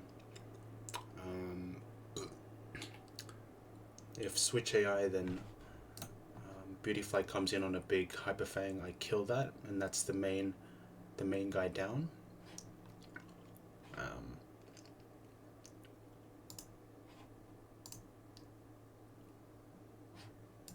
And then Buizel comes back in. I can get another Mud Shot in, kill with dive. Depending on rolls, if I'm dead to crit from Buizel, then I can go back to a bit barrel or something. And then for Centra, Polywall's the answer. I don't think there's anything I need to do. Potentially a quick claw.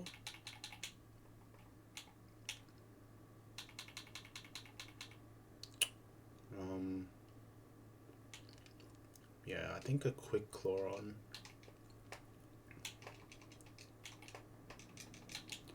Or my Beautyfly would be nice.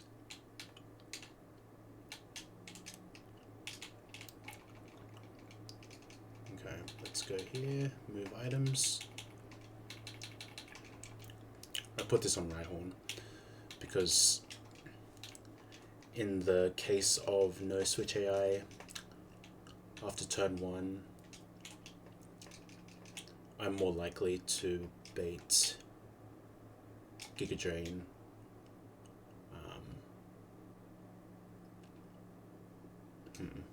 Wait a minute.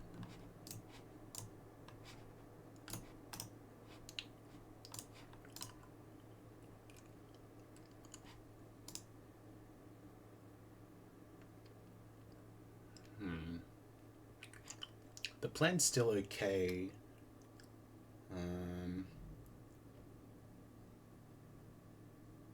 It's just maybe there might be a bit of a risk with actually no. So I'll go back to the screen. If no switch AI, Bibarrel dies, or Weasel dies to Bibarrel. Shinx comes in. I go to Rhyhorn, bait the double kick. I kill with Poison Jab. That brings out Beautyfly. I'm at high HP. I get the Poison Jab damage off at least. This can go for whatever it wants. Probably goes for a Stun Spore, if I had to guess.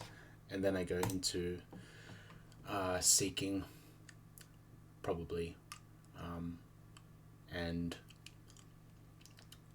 pick up the kill with Dive, I guess.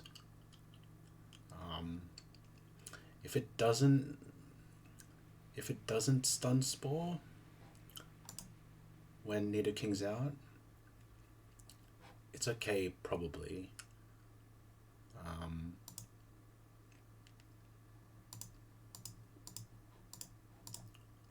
But Seeking is my only decent swap in to that.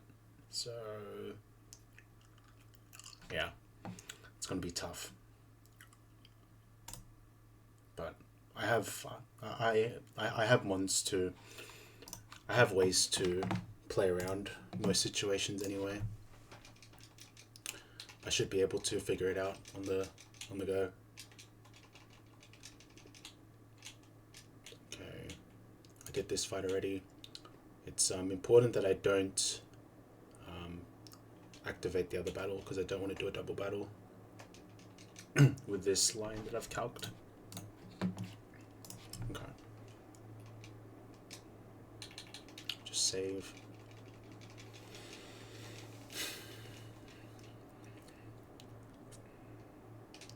Okay. Okay, I'm slower than this Weasel. Go for Mud Shot. Okay, got a crit, which is cool.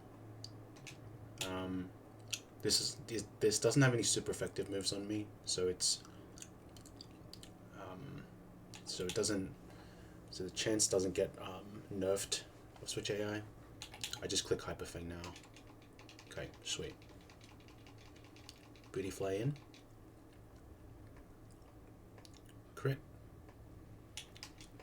We tank a bit of XP on this, but it's okay. On my barrel, but it's fine. This is Thunderfang. And now I just go for a Stomp.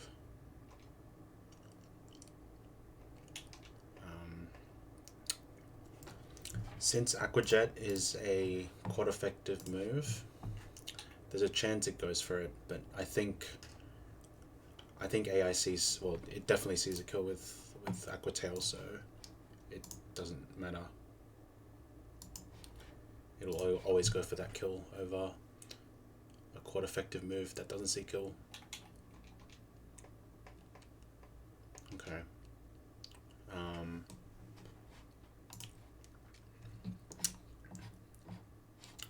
Let's check the HP on this. Less than 40.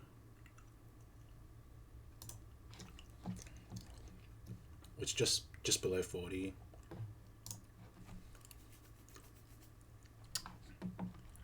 So Dive is arranged to kill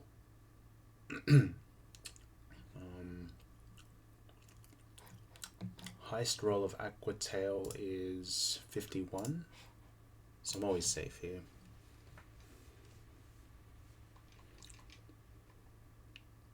Yep, hit the range on Dive, which is cool. Now center at last, we go to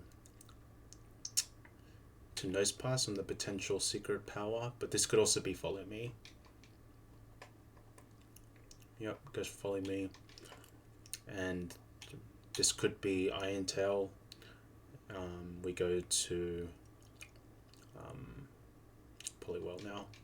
It should be over. Okay, it doesn't go for that. Is there any other thing I can go to?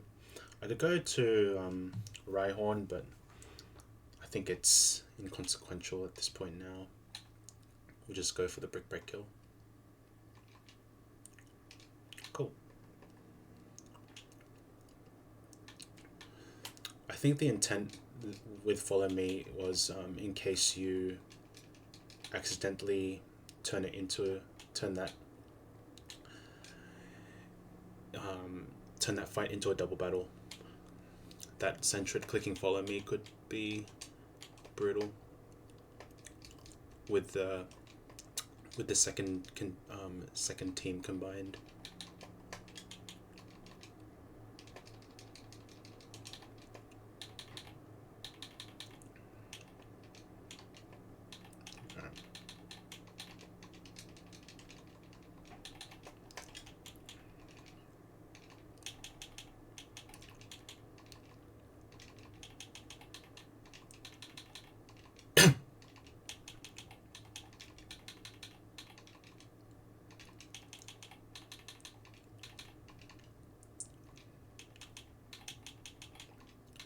Let's put the ape. Party.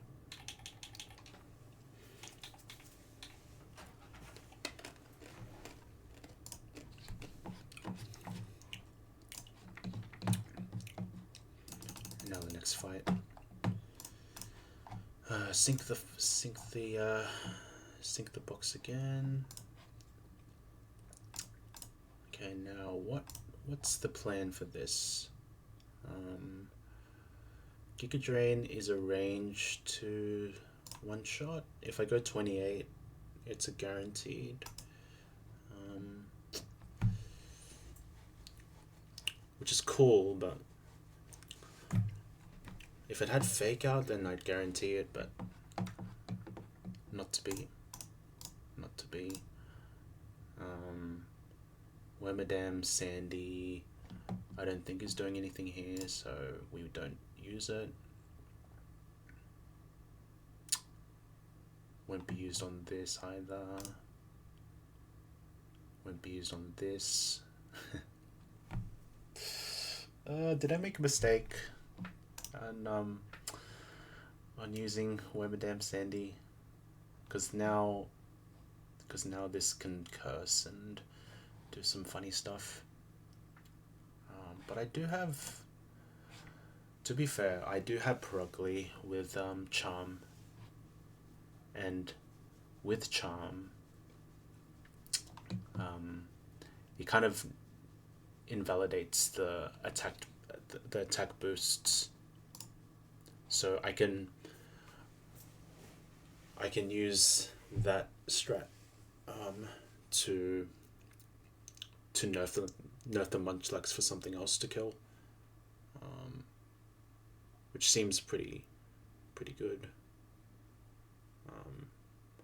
And I think it will also save Chestnut XP, now that I'm thinking about it. But it just depends on how the line goes.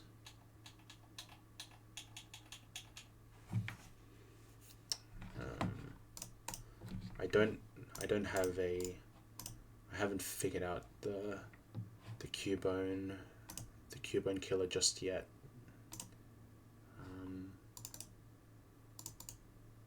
But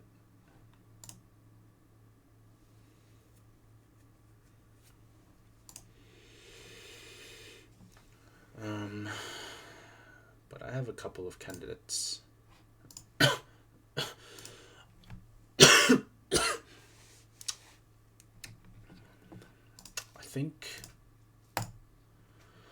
think I want to kill Gulpin with Sandslash.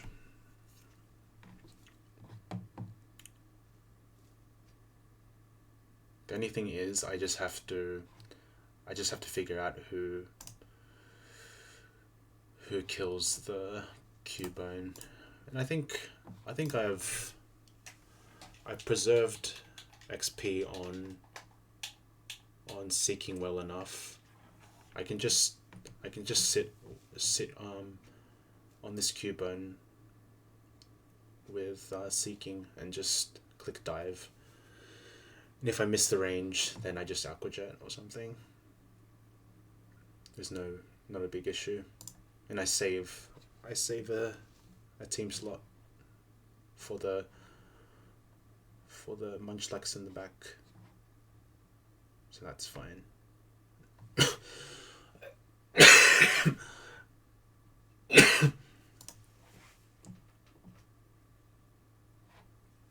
Okay, this is prior damage as well.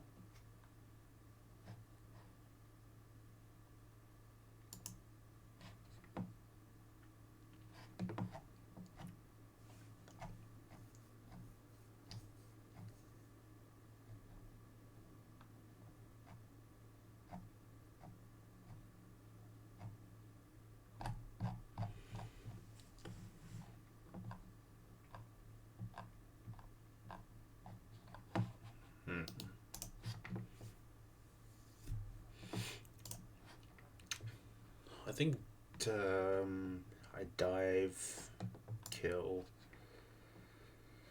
Highest damage is swallow, but it could click payback, I guess.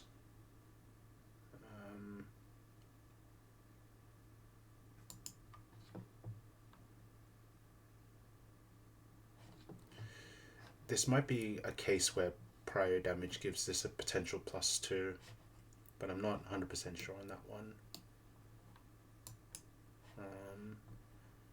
I think if I go into this document, it'll tell you. Okay.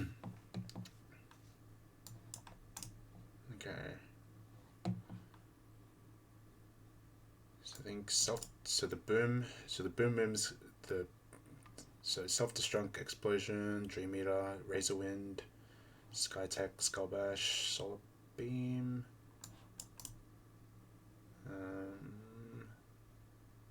These moves, those moves. Okay. How about payback?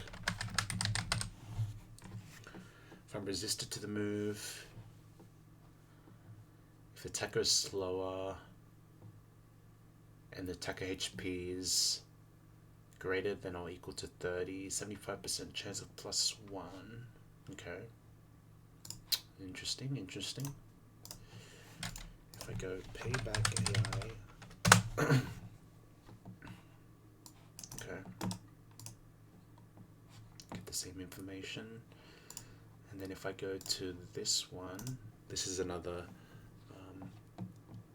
Plat Kaizo AI, or another Gen 4 AI doc for exclusive for Plat Kaizo. So if I check payback, does this have the prior damage? No. It is a risky move, apparently.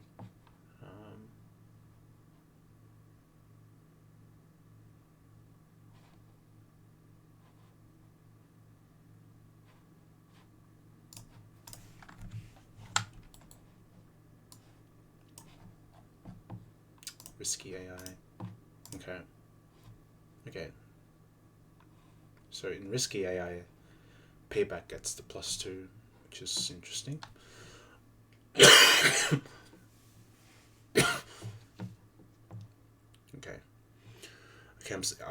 I'm understanding the AI flags a bit better now. I think when I was like playing Sterling Silver, there were a couple of gaps in knowledge in terms of what moves were getting plus scores with like the damage flag and risky flags, but I think I'm getting a better idea now. So seeking kills this. Okay, and we can expect either highest damage, swallow, or payback. Okay, and it looks like swallow also gets the potential of +2.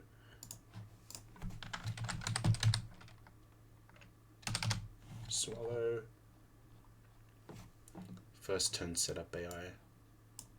Okay. that only applies to the first turn of the battle and not when they swap in after another mod has died. So that shouldn't be +2, but now I'm kind of having doubts.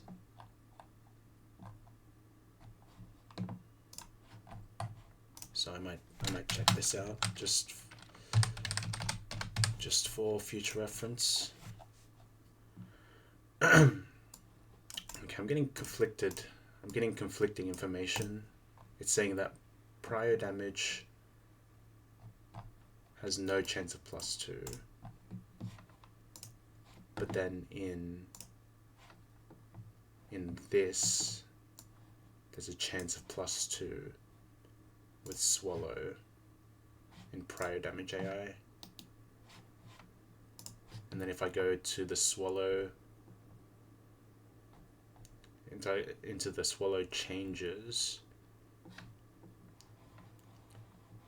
it's saying that first turn setup AI, chance of +2. I'm not sure which one's right, but it shouldn't matter. What matters is that it can explode on the switch from Seeking into my Sand Slash. But the good thing is I'm never dead to self-destruct crit. Yeah.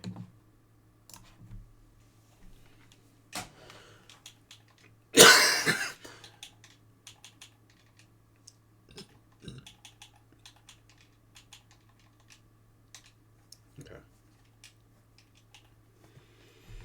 So Sand Slash, I get the kill on this, and then because this Sand Slash is more tankier in the physical side, I believe Swift gets is seen as higher damage compared to Facade using Gulpin's stats.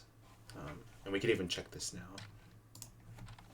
So Swift is 10 damage, and Facade, even though it's higher base power, with Gulpin's stats, it's only doing 8, which matches the damages here.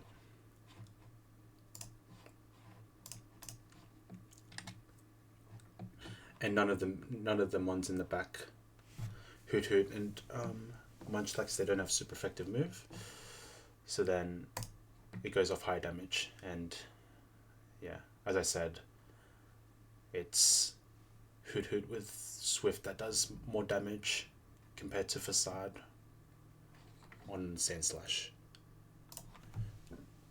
Okay, now for Hoot Hoot. Depending on my HP, I can either stay in to catch a Hypnosis, or I swap into something else. I think the play is to do some small chip, maybe like something like 30-ish% or something. Maybe Nose Pass actually is a good idea, because I can click Seismic Toss, and if I burn this,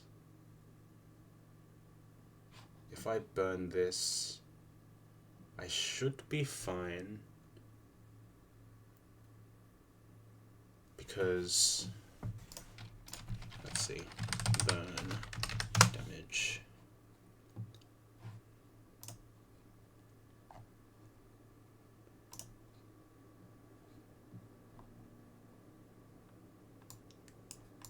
Burn damage does 1/8. So on Nose Pass, you do 56 on 8. I take 7 damage each turn.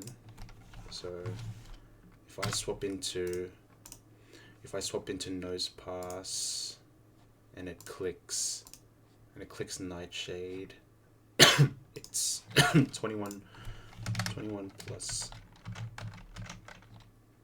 7, and then maybe another 21 plus 7. How much is that?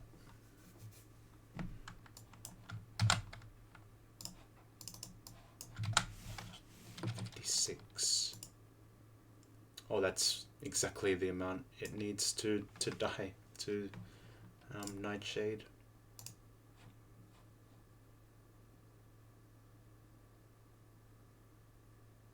How about 26? I'm 57 at that point. Does 57 on 8 change anything? Still 7. I'll live on 1 HP, but I'm kind of living on the edge there, and I don't like that. Maybe there's another one who can do it better.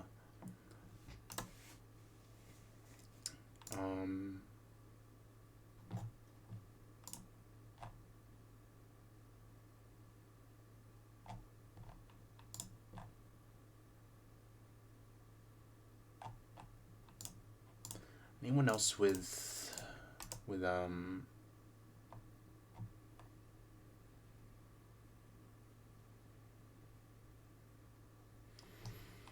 anyone else with like a seismic toss type move? Because if I have another one, I should use that one instead.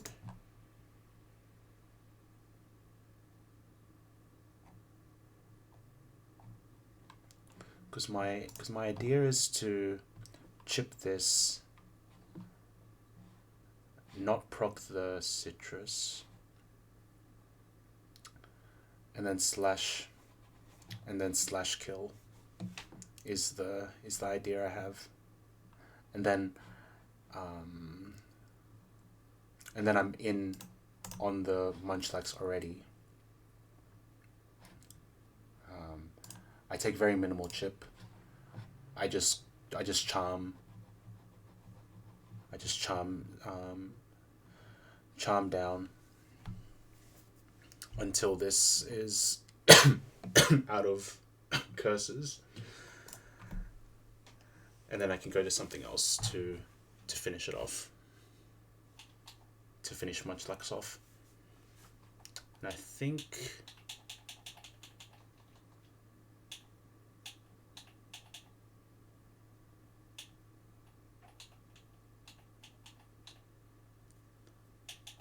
ultimately Purugly will come.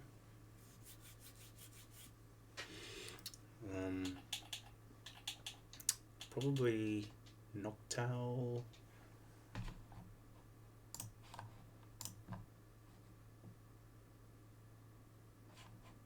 Yeah. Noctowl can come if Nosepass can't get the seismic toss off, and then Purugly can get set up.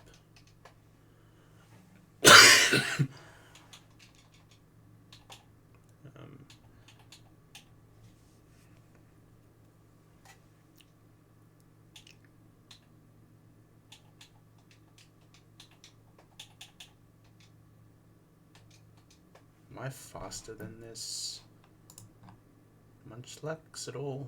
I think Rhyhorn outspeeds it. Yeah, that's interesting. But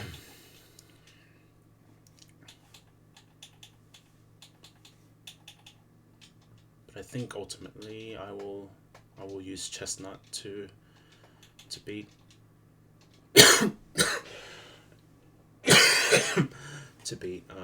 to be Munchlax.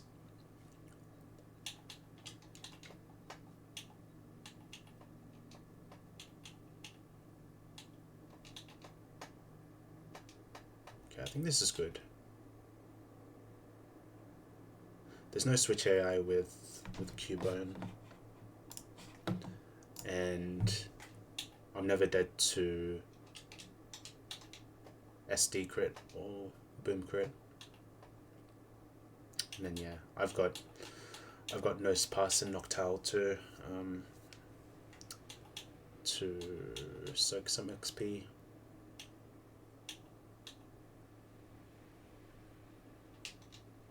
I think Rhyhorn's slightly better in this situation.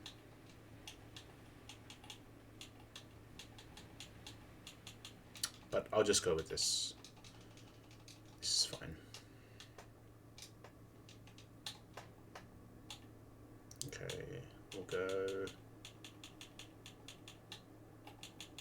Repel.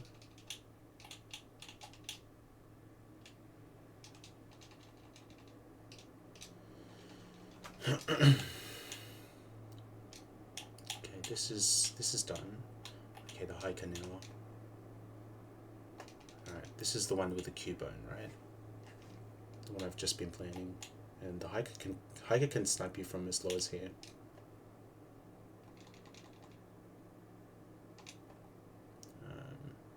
Dive, hit the range was good.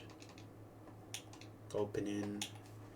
So this could be payback on the switch, swallow, or boom because of the prior damage flag. It's a little more likely for it to be clicked. Okay, we're never dead. Perfect.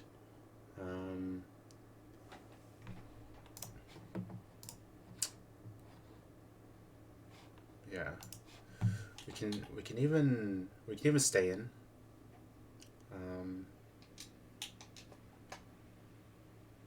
But I think I should save XP, even though it's a freaking hoot. I think this is better in the long term. Okay, Hypnosis, it's fine. Go to this now. Extrasensory gets the Hypnosis off, that's fine. Go to this, and now we kill with Slash. No.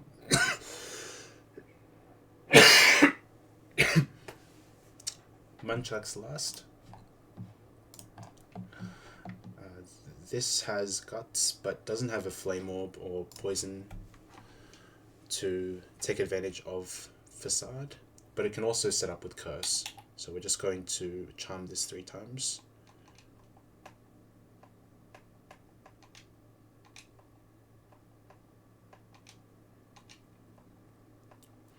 And now this is -3 attack and +3 defense. Yeah. I think now we just cycle with all the mons to save XP on Chestnut really. I'm starting with Seeking. Seeking's never dead to Facade crit.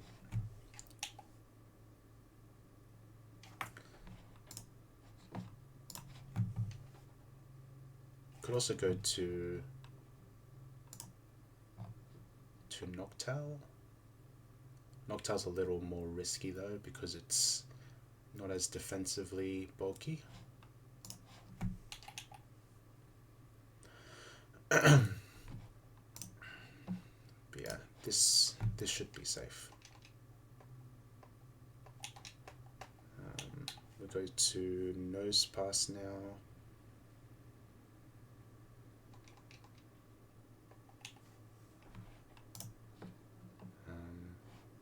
Could even, yeah, I'm full HP against this Noctowl, so I'm never dead to a crit, even though it might look scary. So I think I'll do it. because this is level 24 after all. If that were a crit, then it would have done way more damage, but because it's -3 attack, that's why it's done so little damage. Now we go to this, and we're not gonna burn this because that just buffs the Munchlax, and we just fire spin, and should be over now.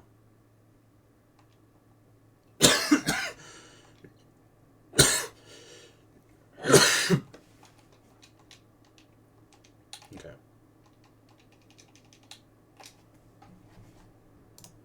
Alright. Now this next fight, I had issues with this one because I didn't really know how to navigate the guts Teddiursa and the Zigzagoon without dodging crits, but maybe I figure it out right now. The more I once I talk about it.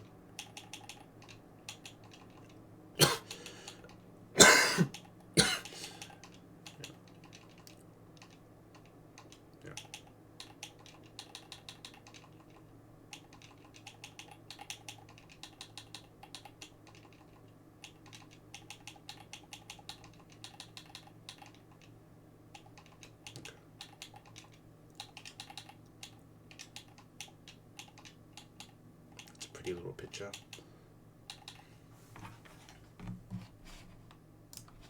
Okay. So this Ekans can be killed by quite a few things, namely this this Noctowl. So I can kill outspeed with Ekans. Teddy's got a super effective move. Without the Flame Orb, Ice Punch is a kill. And it's really important that you don't that you show a kill, otherwise there's a chance it bulks up and gets a +1 in attack and defense. And with guts, it will just go crazy, really, and we don't want that. The only problem is, not sure how I bait the cross chop. I am hearing I've heard that there's a facade bug as well, where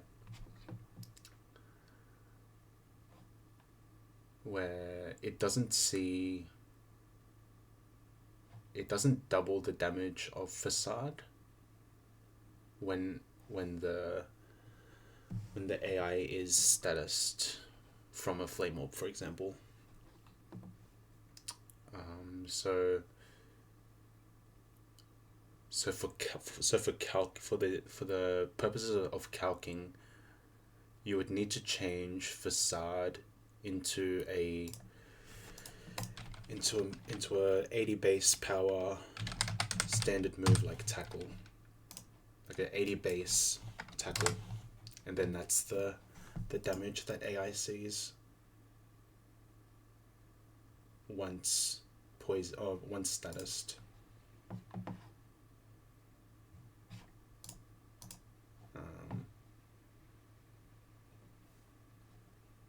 Yo, Birdo. We're deathless right now.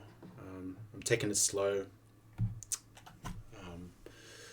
We're slowly getting towards forest. It's been 3 hours, but yeah, we're getting there. How about you, man? How you doing? How you doing, goat? I saw you had a deathless attempt to go to Gardenia, I think, like as high as far as Gardenia. But then I saw you um, back at Briefcase, which was really sad. I lost Cagnia to a mirror coat mistake on my side. Oh no. Which what fight is that? Now we're running Mucky. Nice. Deathless Rock too. That's sick. What was oh, you got the Squirtle. Interesting. Um did you have Ape in the Rock team when you did Deathless, or did you did you just hit the God team mons leading up to Rock? He sat on the bench. Yeah, that's what you want. You really want. You don't want your Lilip answer to be Ape, because that's really risky. But yeah, congrats on the Deathless Rock. It's good. We just gotta keep that up. Keep that Deathless streak up, and you'll be out of Gardenia split in no time. I'm guessing you got like the Sandshrew, maybe even Wemberdam, LeBron. Use Sandshrew for Bonsly. Yep, Aridos for Lily. Nice, solid. Okay, so just had to hit through Sandvale. That's fair enough.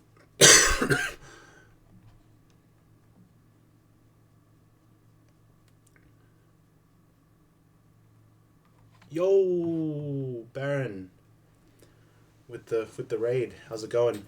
How's it going, guy? Did we get out of forest? My name's Mamps, or most people just call me Mamps in the chats. Please wipe, says Stephen Sunny. Welcome in, Stephen. Stefan. What did I say, Stephen? Stefan. Hope you're doing well. Yo, Deathless Forest. Holy, yeah, we're just about we're pushing Forest. We're not quite there just yet. Hit through Sandvale. Yeah, that's good. Good to hear. I'm also playing PK. Another Aussie, Nuzlocke. Look up to Baron. He's a certified goat. With the cinematic run and bun E4. That was great. I remember I was at uni at the time in the library, and I was like, I'm gonna sacrifice a few hours of study to watch this guy beat run and bun finally. It was great. Yeah, cheers, Baron, for the raid, and yeah. I don't think so. I mean, oh, but we got out of forest at least. Damn, you lost Wigglytuff, Baron. Damn. Oh, it's a shame. Yeah, it's always. Yeah, no, it was definitely worth it, man. I think it was like pushing like towards the middle of the day when you did that E4. That was so good. Focus band crit. Oh man. That sounds like the Hail fight right before Terra Luna. So it sounds like maybe Snowrun or Snova. Is that what they're called? No, Snowrun or what's it called? Who's that other one? Let's have a look. Anyway, it was because these guys have focus bands. Oh, and Dustox too. No. Snoron and Swine Up. Those sound like the suspects.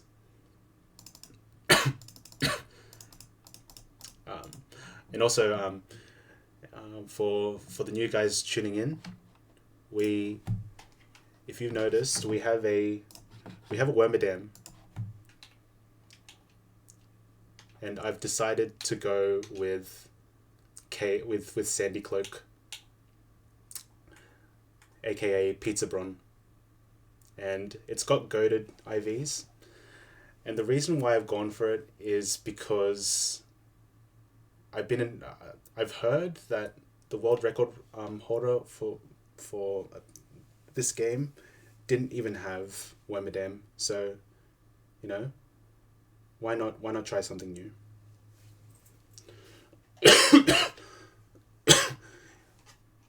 Oh, you overleveled Nidoqueen. Damn, it's a shame. But still deathless. That's we take that. Holy ground Wormadam tech.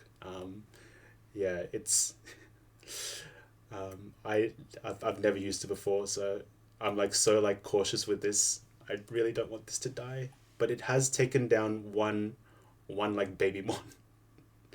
But yeah, hopefully this does something, and even if this run wipes, then I'll try and get as much data on the Sandy Cloak, because no one ever wants to use this, right? I think the bug steal is just way too good, but whatever. Yeah. And I'm not even the first to use the Sandy Cloak on stream. I think I saw Zephyr use it. What is this learn set? No ground moves until 46. True. It is kind of a little ass. Like, you get Rock Blast. Rock Blast. And that's a rock move. But yeah. Earthquake, head smash, gotta wait till Maylene split, but my mindset is looking past Fantina, so these moves, we could possibly see this. E4 for sure. I mean, with protect value, possibly, but I'm not sure. But we'll at least maybe find some utility for this guy.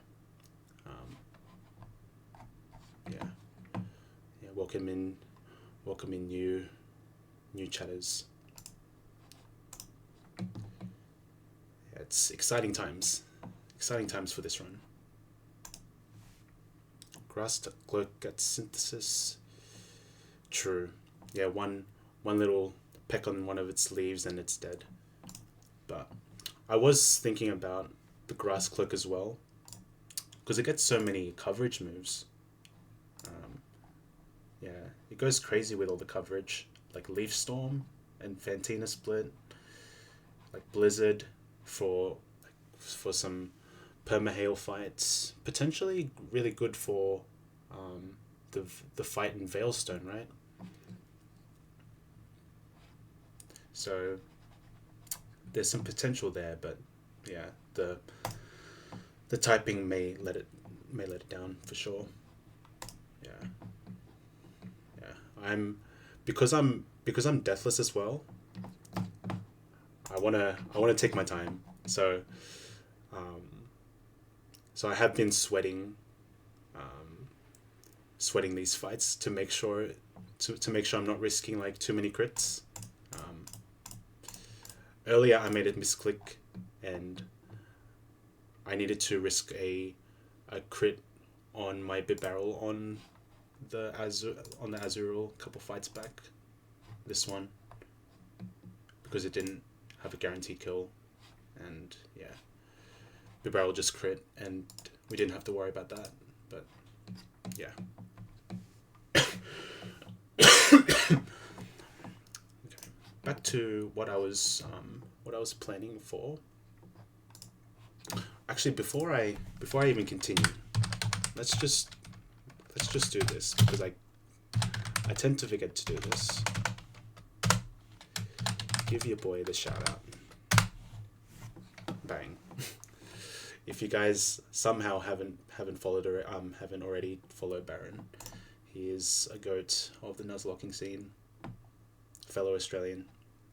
W Australia and the Nuzlocking scene there.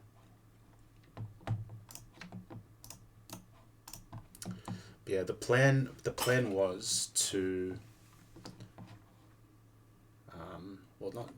to Zen Headbutt, but I guess because of Intimidate, this is doing less damage, so I needed to level up to 25 to guarantee the kill. But then the next part of this line was a bit shaky because I wasn't too sure what to do on this Tediosa.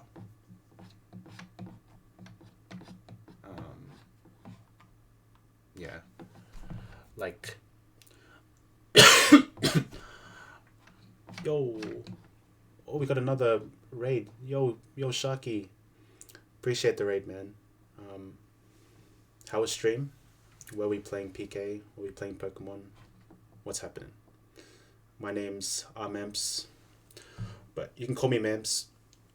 And I've been playing PK since its release date. And one thing about me is I'm always running Ape.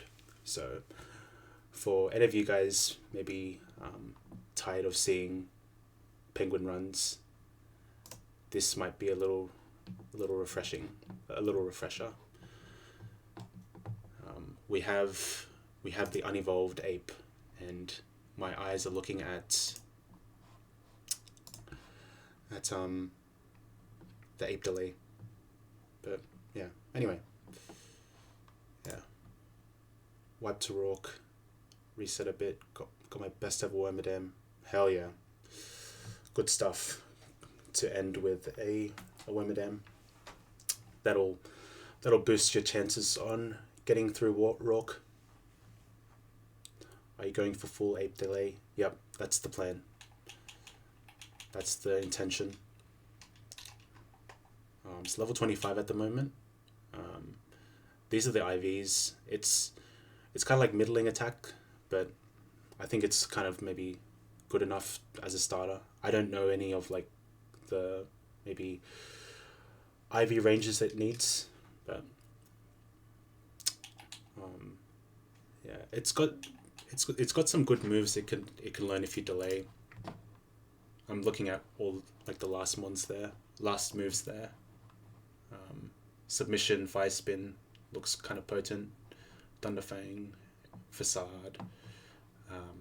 Yeah, so lots of options as a Chimchar. And then of course, Fake Out Mach Punch. I don't think I will get Iron Fist,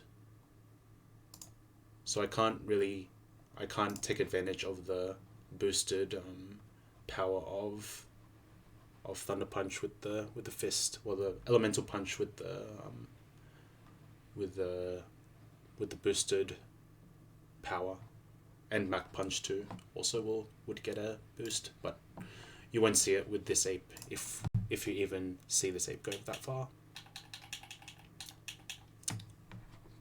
But yeah, what starter do you like to run on your runs, Sharky?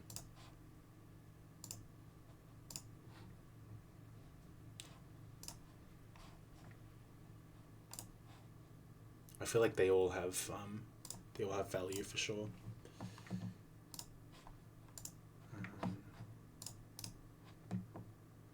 Hardy's with Turtwig, but conform to Penguin. Yeah, well, it's fair. I mean, when you see other runners make deep runs with Penguin, it's hard to not see the benefits and want to go for that yourself. But I know I'm going with my heart when it comes to running ape, because I feel like there's something there.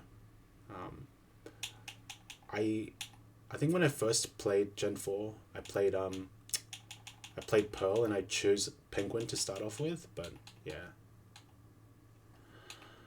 I decided for ape. Return to Turtle with me. Yeah, there you go. You're not alone, Sharky. You've got Uni in the chat that will also run. That is also running ape. I mean, no, Turtle is running Turtle for sure. So, And total's solid, so definitely consider it if you're in the future. But you know, if you got the Wemba Dam, this is the run. So just lock in and yeah.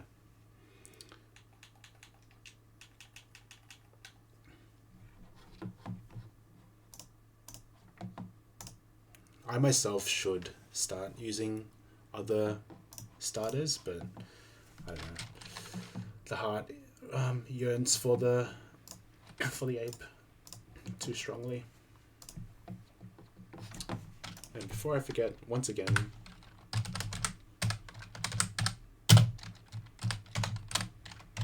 let's give Sharky a shout out.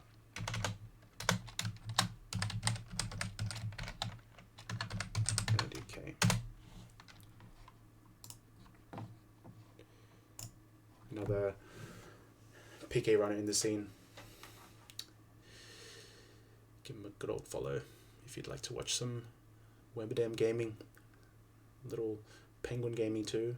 Maybe some total running. But, you know, give everyone a follow. Been having a blast playing this. But maybe my tune will change once I get hit with some BS and I take a break for like months. Okay. But now this Tediosa, man. It is something. I'm not too sure what I'm doing against it.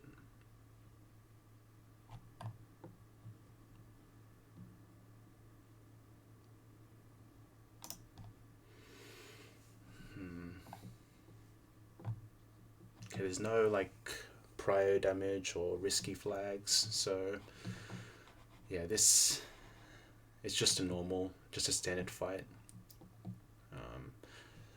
The challenge with this fight is this Zigzagoon. If it like belly drums, this could potentially wreck me. If I had chosen Trust Cloak, it would have been less scary. But we're locked in with Wembadam Sandy, so we got to sit in that bed in terms of that. But I'm sure there's a way. I just have to find it. But the question now is, what do I do? Everything seems to be screwed by Tediosa. Man,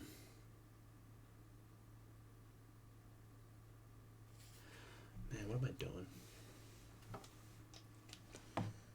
I wish I had like Ape, like Infernape with Fake Out Mac Punch ready, and I wouldn't have to worry about this.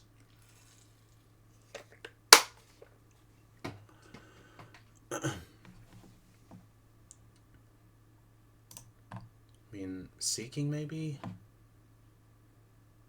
But then once it gets burnt, Facade's doing a ton of damage, which I don't like. It's tough.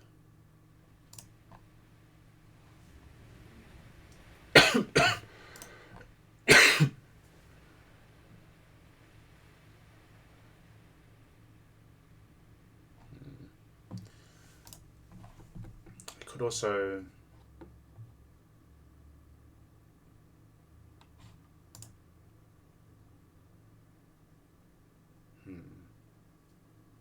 I could lead Macago as well to potentially chain kill the Tediosa, but the problem is I'm taking a bit of damage. Well, I say that, but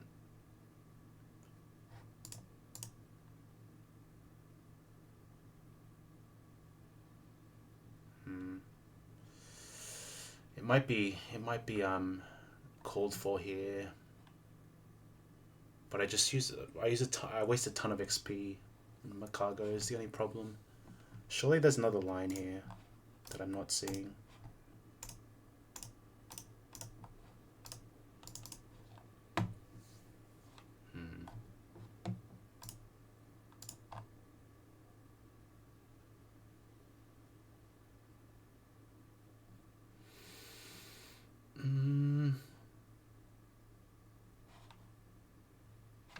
So what level is my... If my... Okay, my Sand Slash is pretty high level. After one... Wait, no. After one Intimidate... Okay, I still kill the Ekans.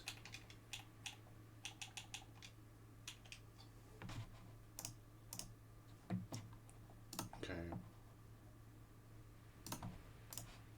So that's fine. Tediosis is super effective. Super effective Ice Punch. And switches to that. I still have the -1.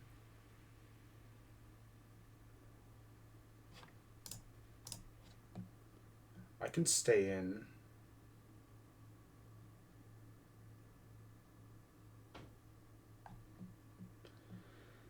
And then on Ice Punch, who do I go to?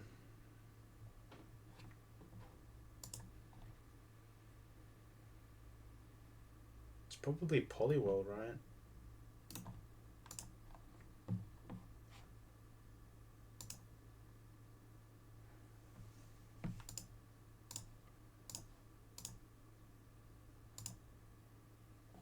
It's taking a bit of damage, but I think that's fine.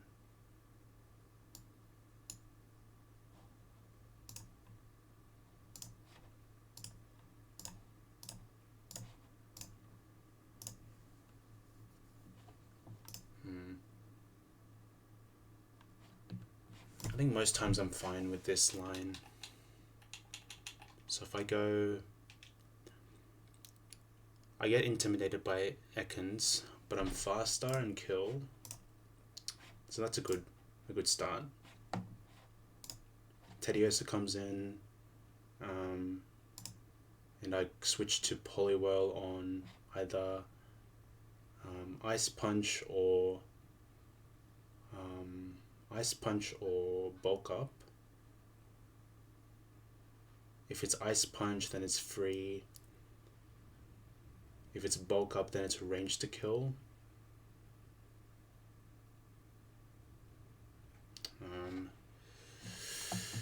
Oh, it gets a little spooky.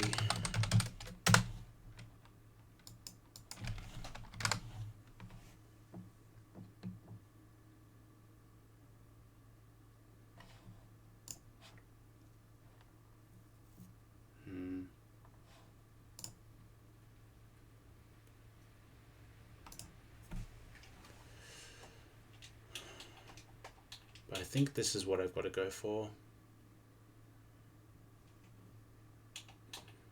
It's my best one that has a super effective move, apart from maybe Nidoking, but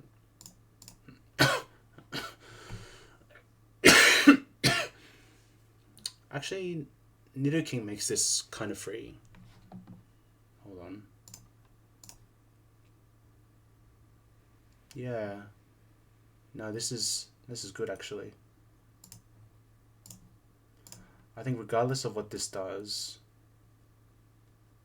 double kick into, no, drill run into double kick always kills. The only thing now is the Zigzagoon in the back.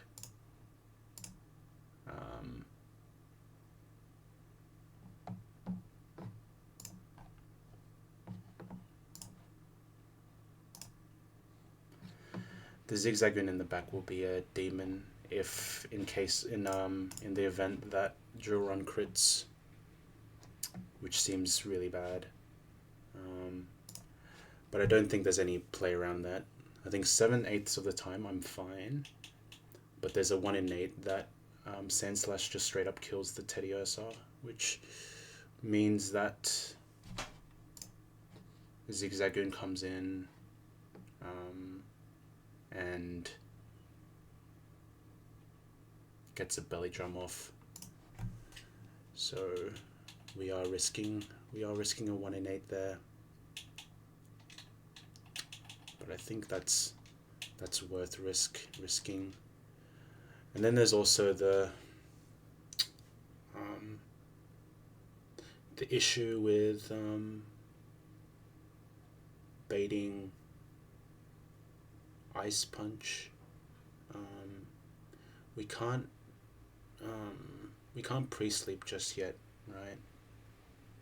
I already used the pre-sleep at Floroma Meadow, and we don't get the pre-sleep until after this fight, so we can't guarantee that Nidoking will be able to get this double kick off, which is a shame.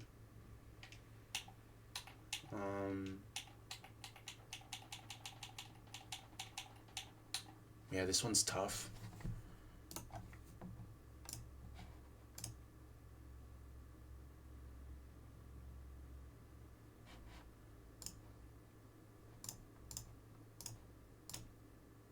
I could go Perugly.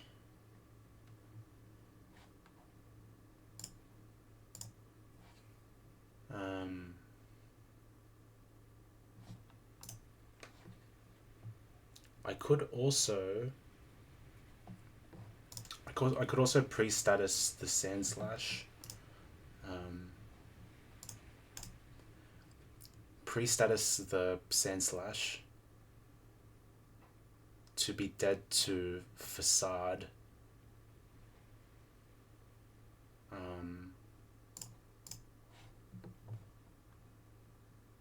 And it'll get a +1 score. Okay, I think I've got to cook here. I think I might be cooking. So I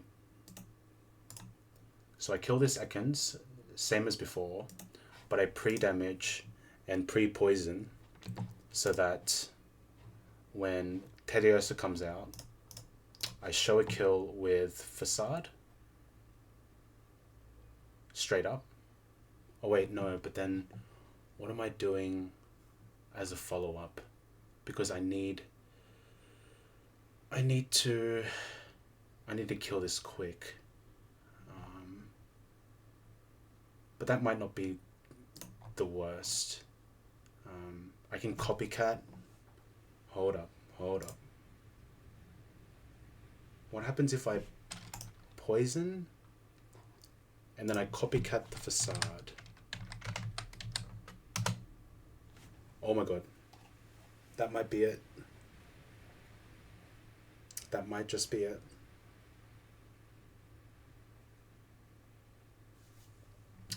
Only small issue is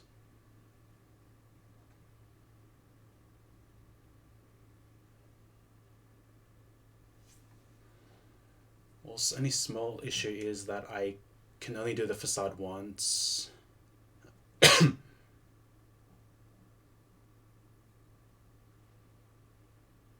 And the HP of my Perugly will be will vary by a bit depending on crits and rolls, so it's hard to bait a kill with Perugly on the after killing the Teddiursa is the only thing, but I'm getting closer. I'm getting closer for sure.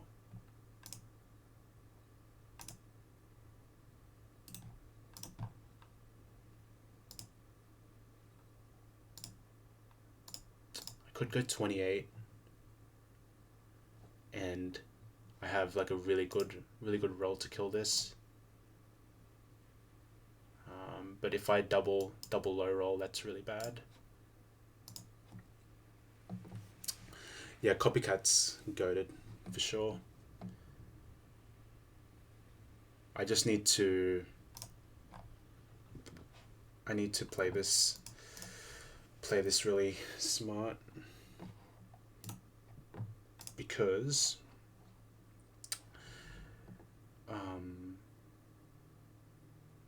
okay, if I do the pre-damage precisely, I'll only show kill with facade and not cross chop, because if I had gone like 1 HP for example, then it could have gone for cross chop on the switch, on the switch to my Perugly potentially, and then cross chop is a crit risk. But yeah, if I pre-damage correctly and get into facade range with the pre-poison, AI will see the poison,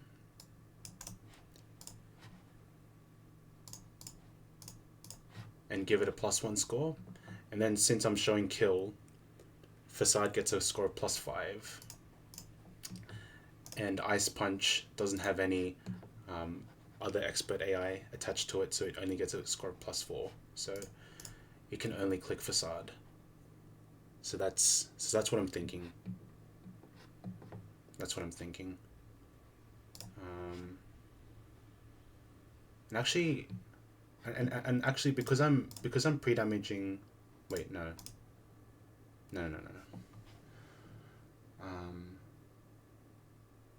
Never mind. I thought I was showing kill with against the Zigzagoon, but no, that's not going to be the case. I just need a. Oh wait, I have the barrel. Oh, it's so free. It's so free.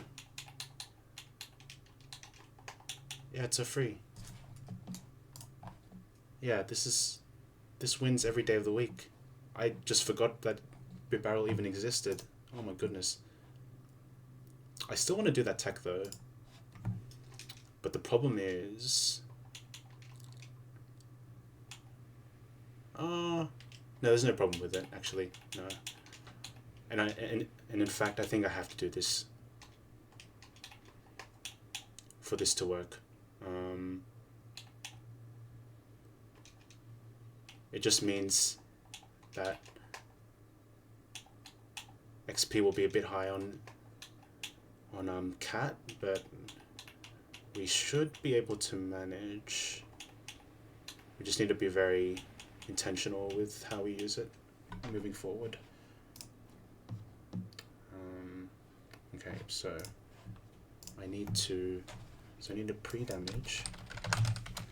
So pre-damage.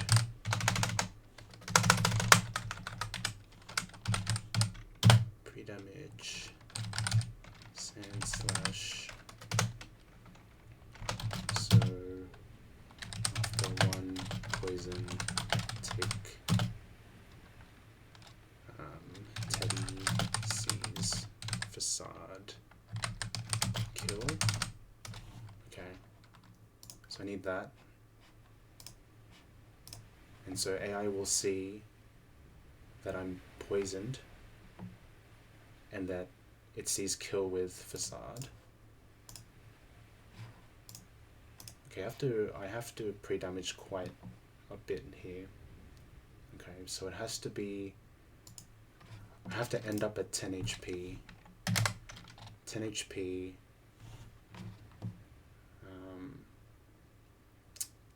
And we got to check the poison damage. Poison status.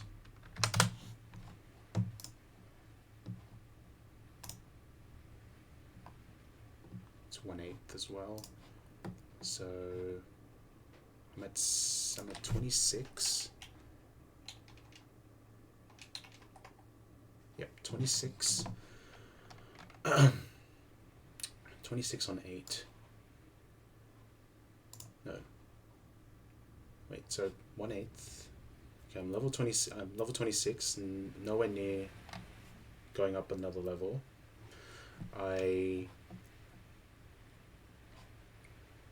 Poison does 1/8, so I go 76 divided by 8. 9.5, so you round down, that's 9. So I need to be at 10 health, so I need to be pre-damaged to 19 HP. This is going to be precise for sure. So I need to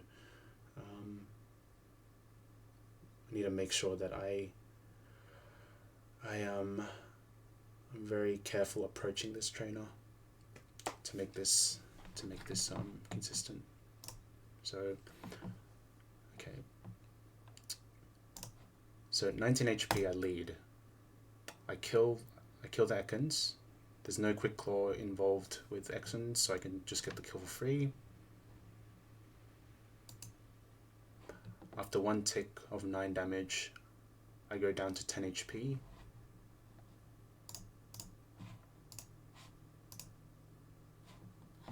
And I show kill with Facade.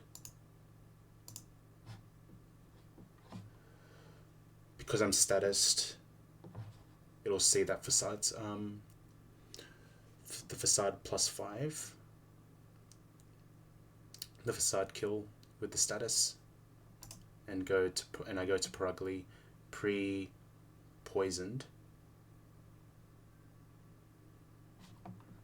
and I switch in on a Facade. I can pre-burn this even. I'll just check that Facade does that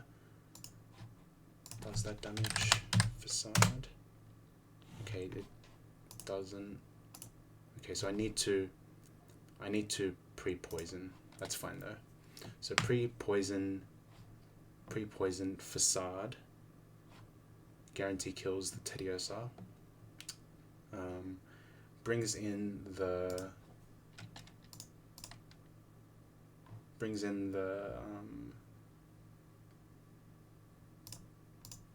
dog. The Zigzagoon. Because it sees extreme speed, I'm assuming as highest damage. Like it can't, I don't think Iron Tail is highest damage, even though it's high base power. I think the stab just is, it does more damage. Yeah, that's right. Yeah, 15 damage compared to 19 damage. And then 18 damage with Body Slam. Okay. I think we got something. So we pre-poison these two mons.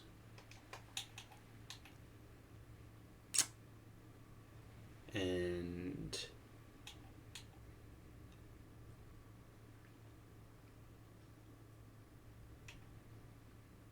then I have a barrel. The barrel for with the unaware ability ignores the belly drum potential, and then it's free. It's free from there for barrel. And matter of fact, I will swap into something else, like anything at this point. Just something that resists the extreme speed potentially if it happens. So if I go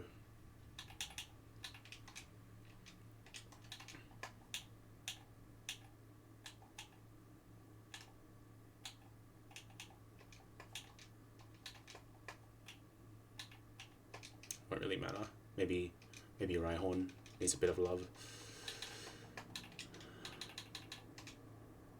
Okay, so this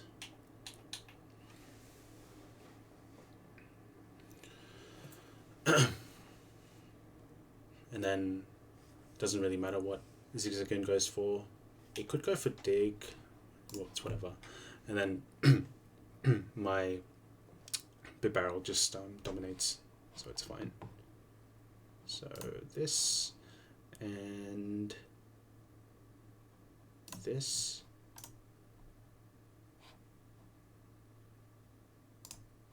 And then Spoink last. What sees Zen Headbutt, and let's give Wormadam this kill. Yeah, let's do it.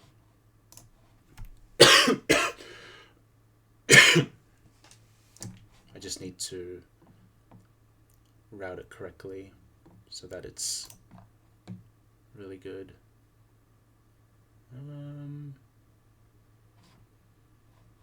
If I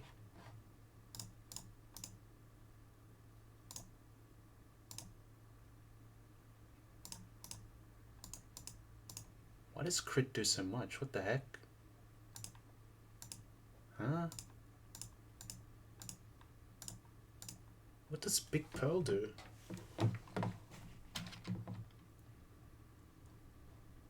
Hold on.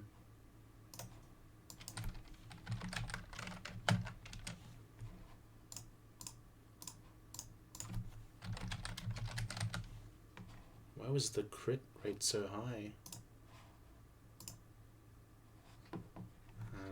Let me just export.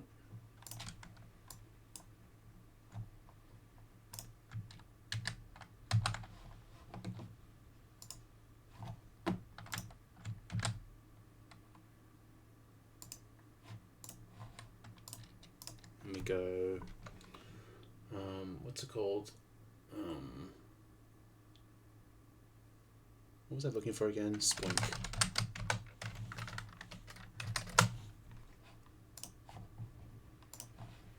What happens if I crit on this? Wait, it does so much damage. Wait, hold on. Why?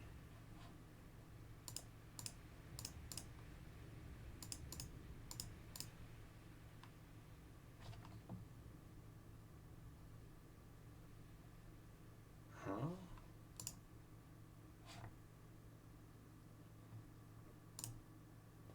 Am I looking at this right? That's weird.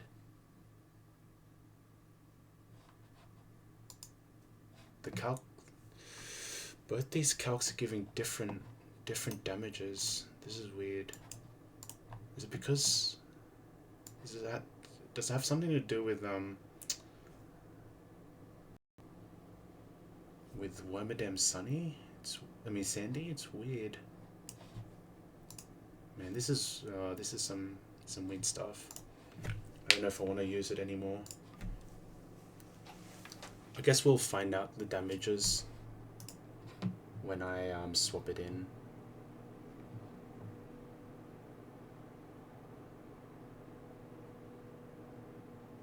But in theory, this should always be free. I should never die to Zen Headbutt into bounce crit. Alright, so the potential for a second frag, but we'll have to see how much damage this Spoink does, because it does look a little spooky, and the calc was giving this was saying it was doing a lot of damage. But we'll have a look. 6653, 10585. Okay, let's just have a look.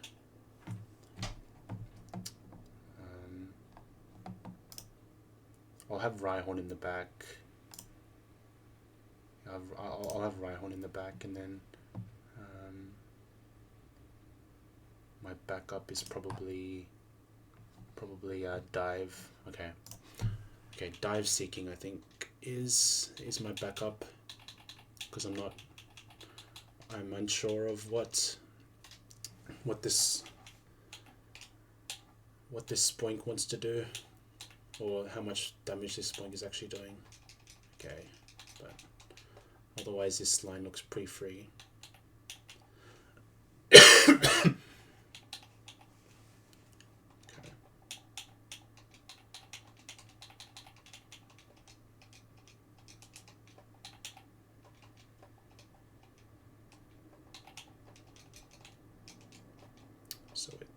pre-poison.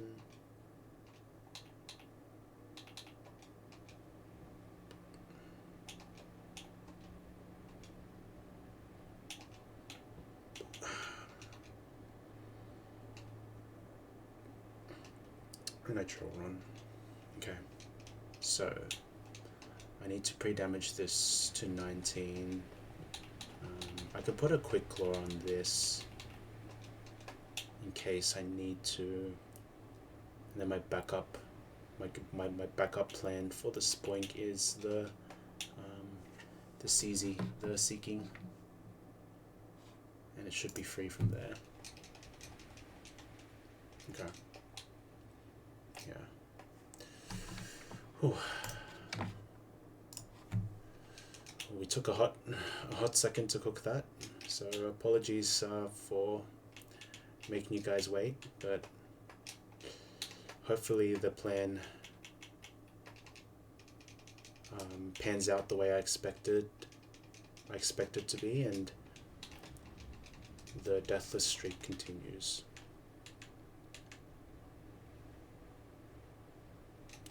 Okay, so this isn't the picnicker.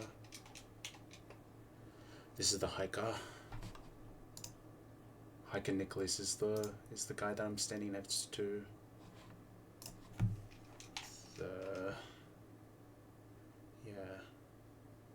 Picnic lady is the next one.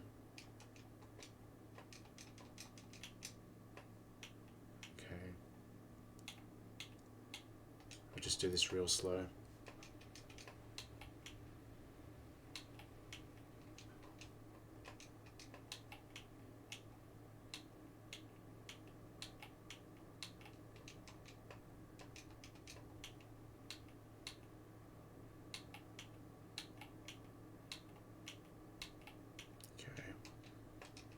So I need to be 19 HP. Okay, 6 more. Or 7 more.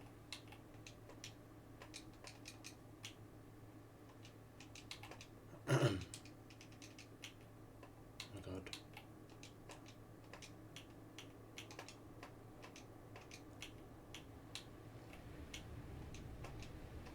Okay.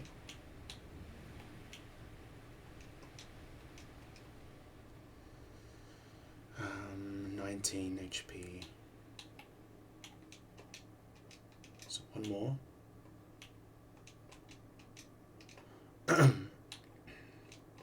Okay, that's 19 HP. And I need to use my lemonade on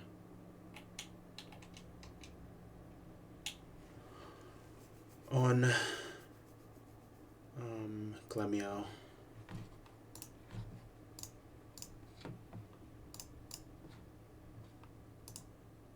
Okay, this is really precise, so maybe I'll change the music to in-game now. Okay.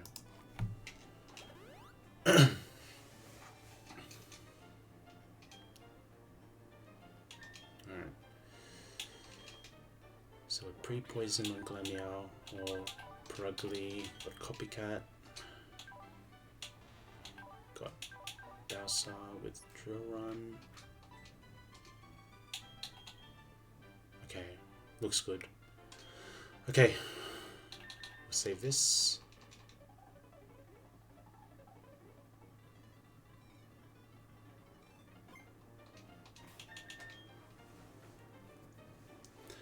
And let's do it.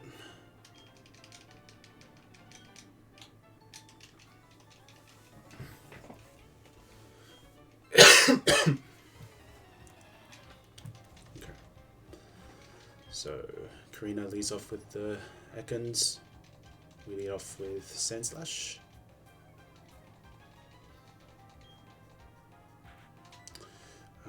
I outspeed kill with Drill Run, even through Intimidate. Simple as that. Yep, and we're faster, no quick claws, no focus bands, all good.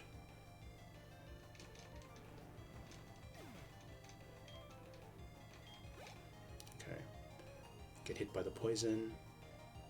Takes me down to 10 HP.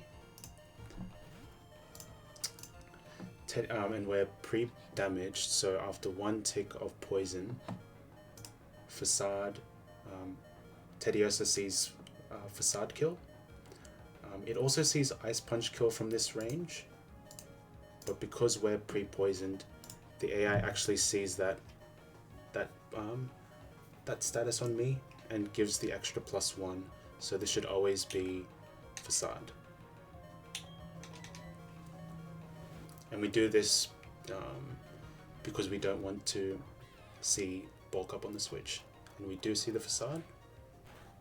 That is guaranteed, if my understanding of the AI flags are correct. And now, because the last move was Facade, we can copycat kill with copycat the Facade and kill. We're pre-poisoned as well to get the boost. And this is a overkill. So Facade and Facade, we're pre-poisoned. This is doing min 128% or something. Okay. Highest damaging move is extreme speed using Tedio's stats. So that means the Zigzagoon comes out. Doesn't see kill, which would normally mean there's a chance of Belly Drum to be clicked, but we don't mind that. We just swap to Rhyhorn for saving XP.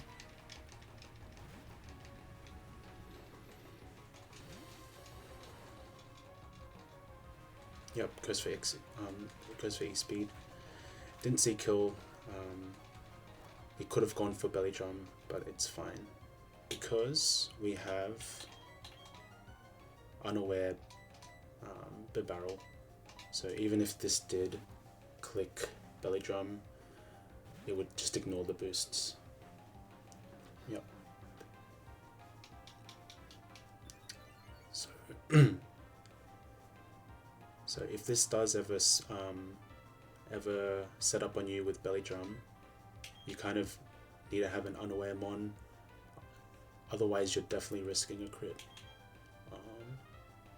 with E-speed or dig. But now this will only do the regular damage, and Hyper Fang is a kill. Okay.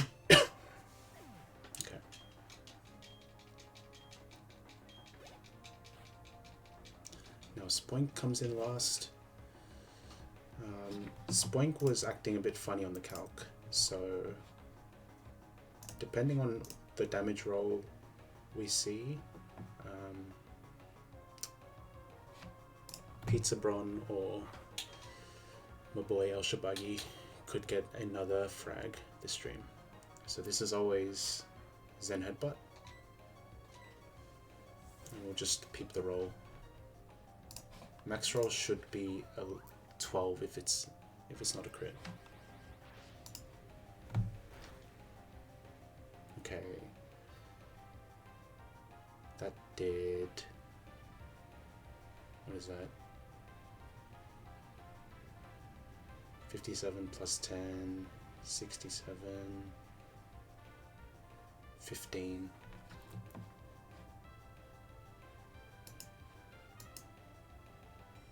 Okay, so that suggests that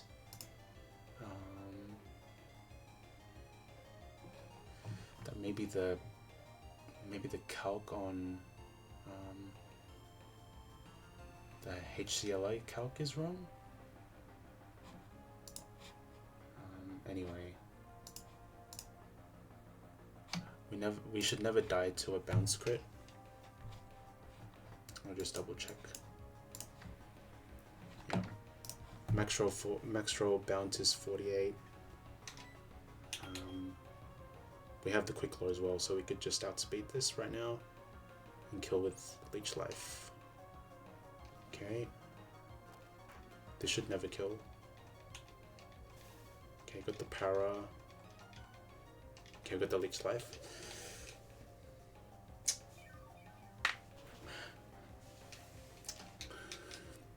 Sandy Wemmerdam gets another kill. Hell yeah.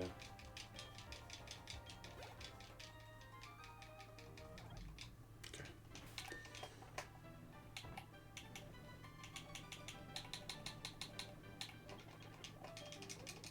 Alright. Yeah, we're going. We're on snail's pace at the moment. There have been a couple of times where I had some bad losses at Mars. I think the very first time I got past Mars, I lost my chestnut in that fight, and I just sped through, no calcs, and wiped to one of the last double fights there. But yeah, abusing the facade bug by self-poisoning was a nice cook. Appreciate it, Sharky. Yeah, I think when I saw that, I was like, oh man, I've got to go for it. It looks so sick to do. But yeah, it was very nerve-wracking to do, because it's like you've got a pre-damage for such low health. Like, look at that. It's like 1 HP too high, you don't show kill with facade, and then you're baiting ice punch kill, and then the line's completely cooked after that. So it's scary stuff to do pre-damage like that, but yeah, the payoff is pretty nice for sure. And yeah, Sandy Wemmerdam gets a second kill. So W Sandy Wemmerdam or Pizza Bron.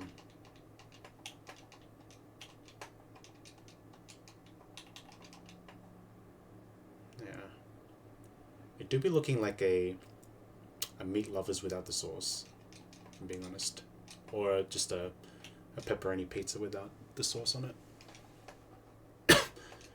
So it do be looking quite dry. Okay, but the good thing now is that we have access to pre-sleep. So yeah, we have that tool to use now. Good luck on the run, good head off. Appreciate the raid, man, and hope you have a good sleep. Yeah, thanks for sticking around for that cook and watching that that line through. Hope you enjoyed it.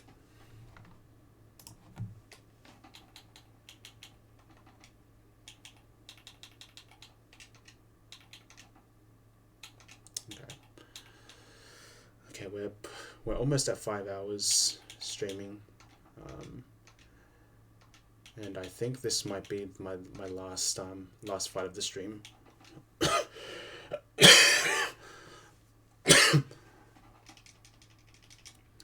Either this is the last, or either like I'll spend a bit of time. If it's taking too long, then I'll just I'll give myself maybe like 30-ish minutes, and if I'm hard stuck, then I'll just end off there. I was hoping to get to a turn of the stream, but it is getting late where I live, so best to not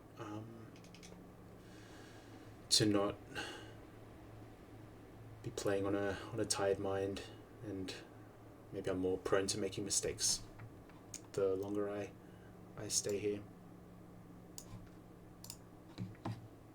Yeah. Yo, Juice. 0 deaths, bro. Is cooking. Yeah, man.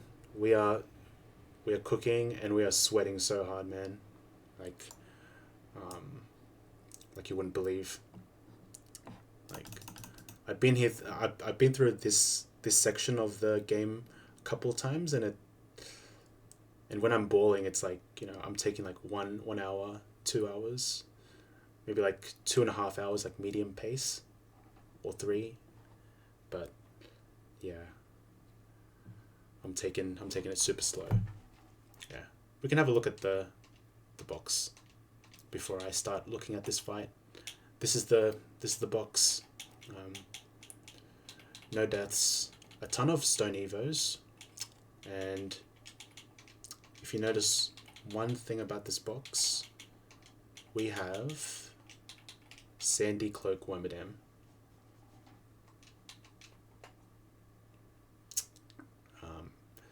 Most people would go for the Trash Cloak.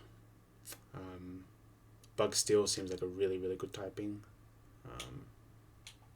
And that was what I was thinking of doing. As soon as I got this Spermie from Honey Tree. But I figured, since no one's really using this guy, I'll do my best to use this in fights to gather some new data on this mon, because I don't think even in other games you rarely see this mon being used. It's got a really unique typing, and never had a chance to use it, so yeah, we'll see what this run wants to do. There's still a lot of RNG that I have to avoid, or RNG checks that I have to pass, but hopefully we can pass those, because this Sandy Cloak is really good. Yeah, it's looking really solid. So, as I said, this will be the last fight. Battle Girl Kelsey. I just beat Rourke this morning for the first time in a few runs. He's been kicking my ass. Yeah, I feel that, man.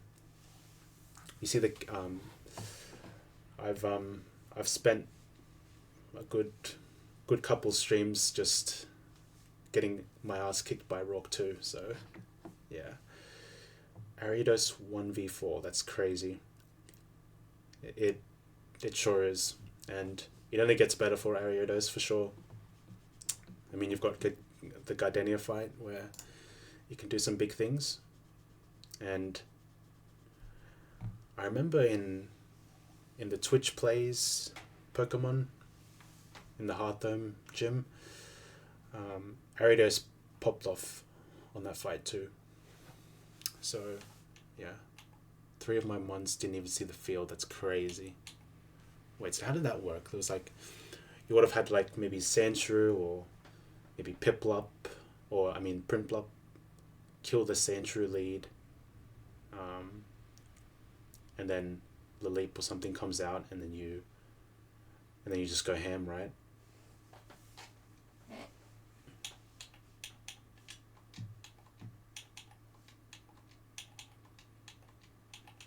Maybe you got a sick crit or something to allow that. But congrats, yeah, beating Rourke with the goated Ariados 1v4. Man, I need to get me one of those for sure. Weekly for Bonsley, interesting. Cranidos came in, Aaron went in, and died to head smash higher roll. I see. Okay, that's fair. That's a different way of approaching that fight. That's pretty cool. Weekly for Bonsley. Hopefully the weekly got through. My best run was the last trainer of Eterna Gym. Oh, okay, that's pretty solid. That means you would have passed the BS of Eterna Forest. That last doubles is really scary with the Smeagol and Drowsy, and all the mons in the back. It's just demon. But yeah, that's a solid run to PB. Okay, so Skitty kills this Tyrogue with fake out and hyper voice. if I go into this, fake out, priority +3, and then max punch is just +1 prior. Okay, this is all good. Had a Prugly that carried me through that by outspeeding. Yeah, that was I also used the used the Prugly the last fight to pop off against Tediosa. I'm happy with that cook actually. That was good. So fake out plus hyper voice will kill the Tyrogue. Dodua comes in.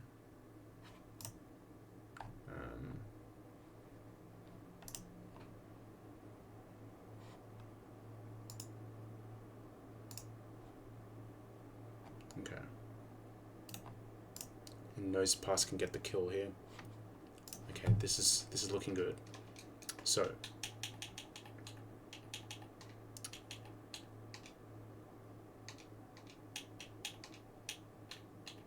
Skitty kills the Tyrogue lead. I'll bait kill with quick attack. And then Power Gem after some recoil kills the Doduo. I have Azu and Ferret delay this run, so I think the split should go pretty well. Oh, nice! Enjoy the slam on Ferret, and if possible, if you delay for one more split, you can get dive on Azu, which seems pretty good. So yeah, maybe consider the extra delay on Azu, but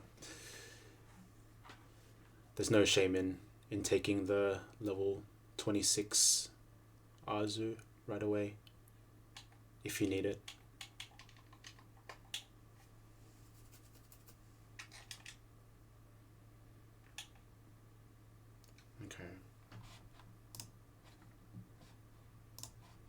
Okay, I think we're looking good here. And then Chimeco with Hyper Voice and Recover, which I haven't seen much of. Yeah, that's pretty good. Sounds like, yeah, if you're early game, then you would have got Chingling. So that means you could probably get like early like Psybeam or Psychic even.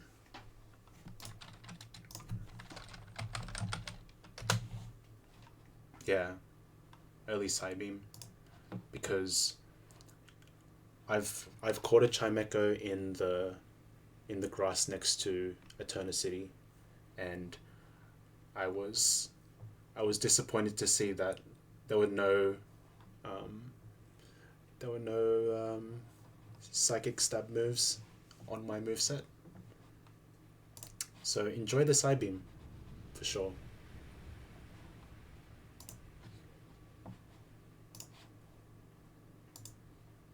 And yeah, I think you'll find some good benefit with it. I think it's good for the gauntlet. Just stab side beams will do numbers to the grass poison guys, I guess. Heal Bell utility. I feel like that could go hard. Yeah, so things are looking up for your box. Just minimize the bleeding, and yeah, hope you get there for sure.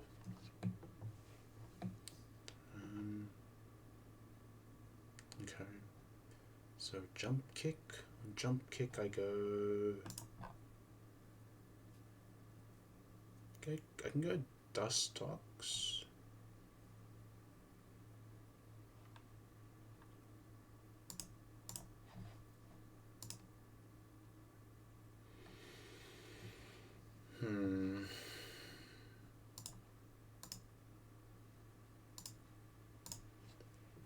I think Pizza Bron could come in again and clutch up? Maybe.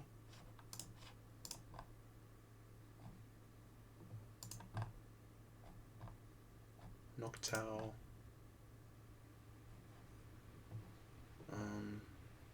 Okay, I have a plan. This can swap in on jump kicks, and I could even sit on this actually. Yeah. And chip away at this gradually. I can use Nose Pass as a pivot as well. Maybe even Rhyhorn, because I would have taken some damage from Doduo. Get into range of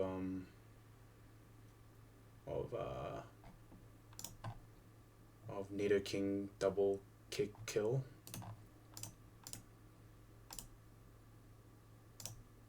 And when I'm ready, I go to Rhyhorn, bait the jump kick, and kill with double kick.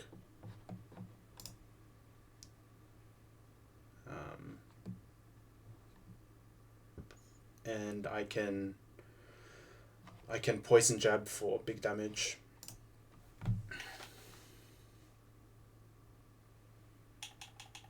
And I think I can go Chimchar here, right? This can never click. This can never click Thunder Punch on the switch.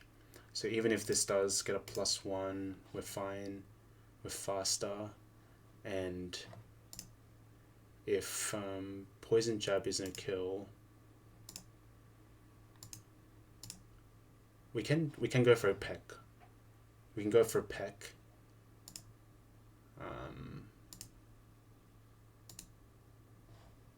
And kill with Flame Wheel if peck doesn't crit kill. So it's looking pretty clean. So Skitty, Nose Pass, and I've got Sandslash, I've got Rhyhorn. I do a little pivot, a bit of Rough Skin, damage accumulation, and then when I'm ready I go to Rhyhorn, and then bait, and then go into Nidoking on jump kick, and kill with double kick.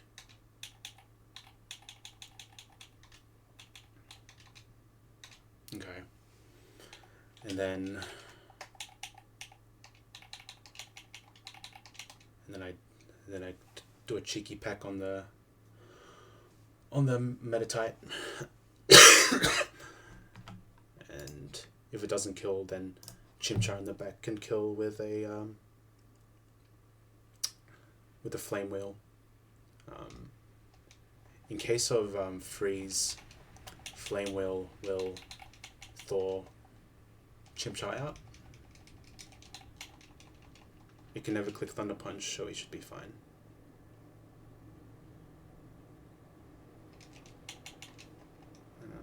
Okay. So let's...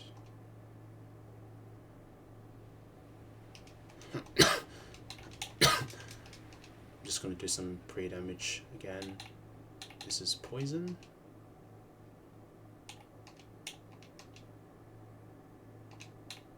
Just Hyper Voice.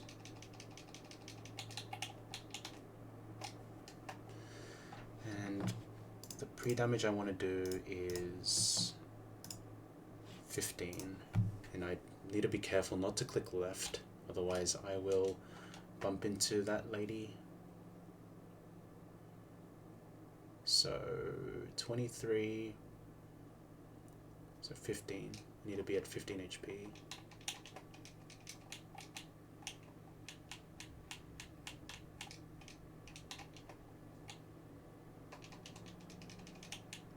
Okay.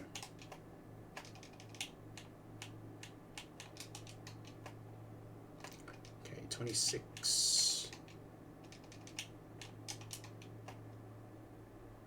19. Couple more. Okay. 15 HP.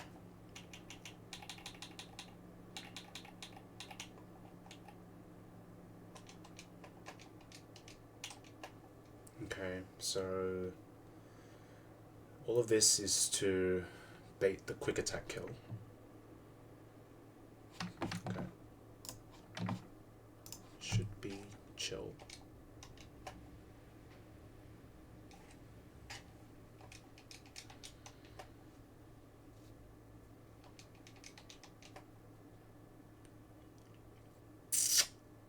I haven't missed anything, have I?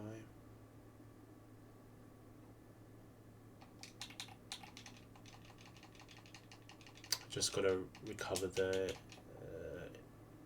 poison. Looks good. I don't really need the pre-status at all. No. No. Not even for the meta type, because I'm only switching into an ice punch on Chimchar, which should be okay. You could even just click meditate twice. We'll see though. Okay, let's do it. Last fight of the stream, going in. Okay, Tyrogue, Fake Out to break the sash, and Hyper Voice. I've just got to check. Okay, Mach Punch does 6. Okay, I'm never dead to Mach Punch crit. I probably needed to check that, but it's all good. Okay, Doduo in. I'm showing kill with quick attack, so it has to go for it. Go into my nose pass.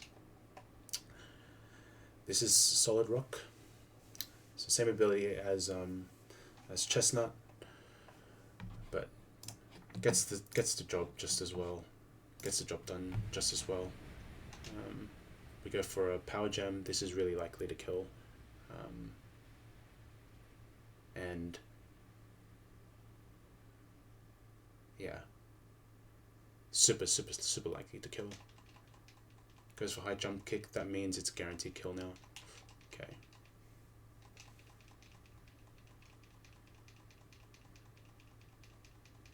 That did a bit more damage than I expected, which is a bit alarming.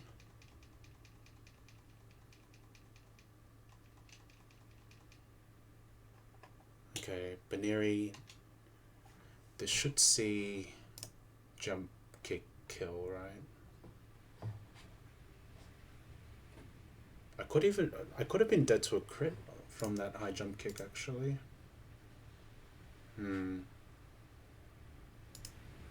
Because that did a lot of damage. Or maybe it didn't, or maybe it crit, I'm not too sure.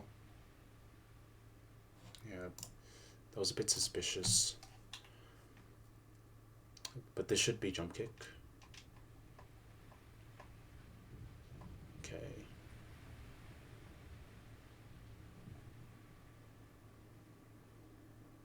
Now Dizzy Punch.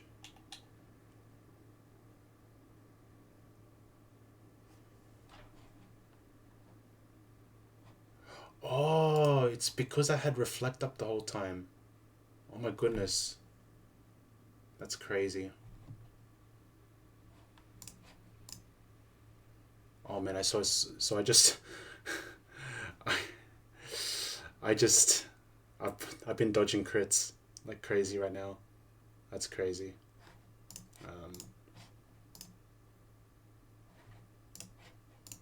Man, I missed that. Never punished, I guess. Let's check the damage of that. It's just a bit less than 90. I need one more chip from jump kick to guarantee the double kick range.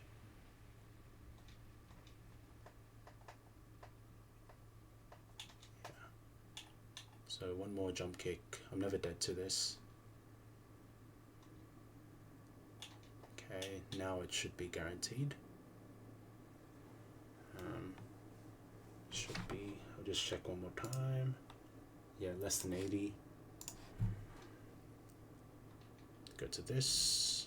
Did a bit of damage. Go to this. And now we double kick kill. Okay, just crit the freaking double kick. Why don't you? Peck, meditate. Highest damage is Ice Punch, but this could also meditate again. We're faster.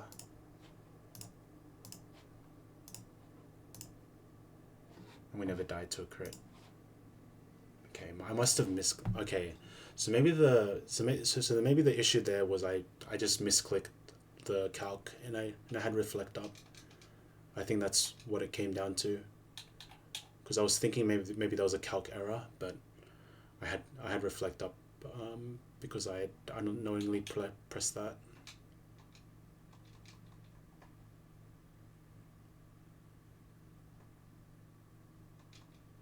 Yep. We could have got frozen there, but Flame Wheel always dethaws you out. And that's it. The classic screen up in the calc. Yeah. Yeah, I had reflect up the whole fight. So I risked the crit. I risked a raw crit on my nose pass just now. So one in 16 to lose. Nose pass just there. How you doing, Constrictor? By the way, I know that you went back to EK, and you went and did like another half run, right? Another run of EK that was like pretty deep. How did that go for you?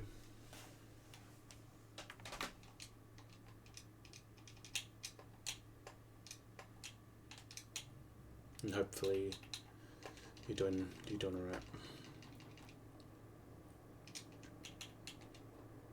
Web to Drake, Teton, no. Damn. Well,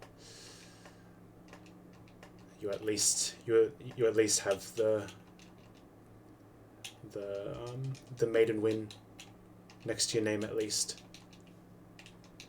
With the with the freeze with the freeze scare. That was stressful to watch. I could feel the stress from the freeze hacks. But yeah, this is a peep at my box. Everyone runs the Wembadam, the Trash Cloak, but I've gone a different way. This is true. Oh god, the Glacier fight was scary. Yeah, and I remember when you were there for the first one, you were like, like you were like very like confident about this Dugong like not screwing you over with freeze. Yeah. What's the pizza worm tech? We'll find out. I've got no idea. I figured no one's running this thing, so let's give it a go. Like everyone's got the Trash Cloak, everyone's enjoying the 120 base power mirror shot. Why not give Rock Blast a try?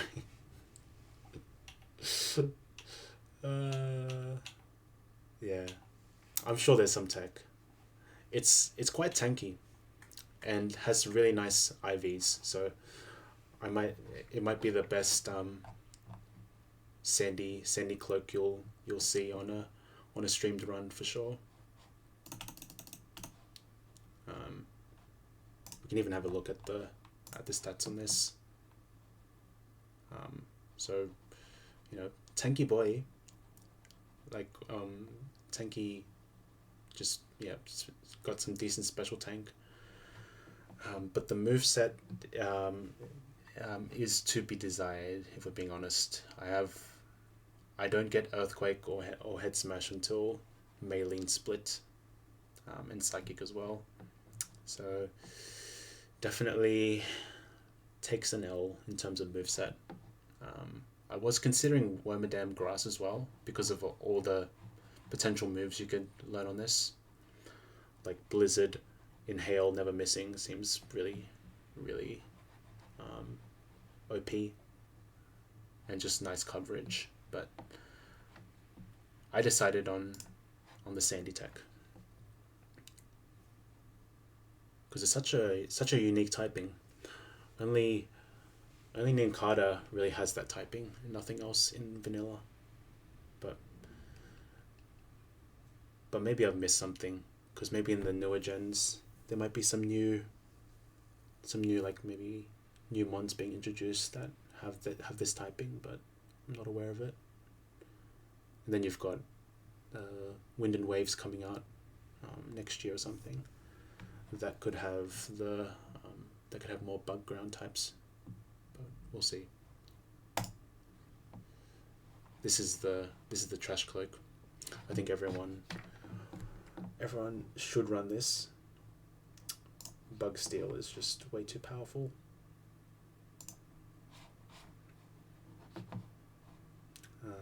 Yeah,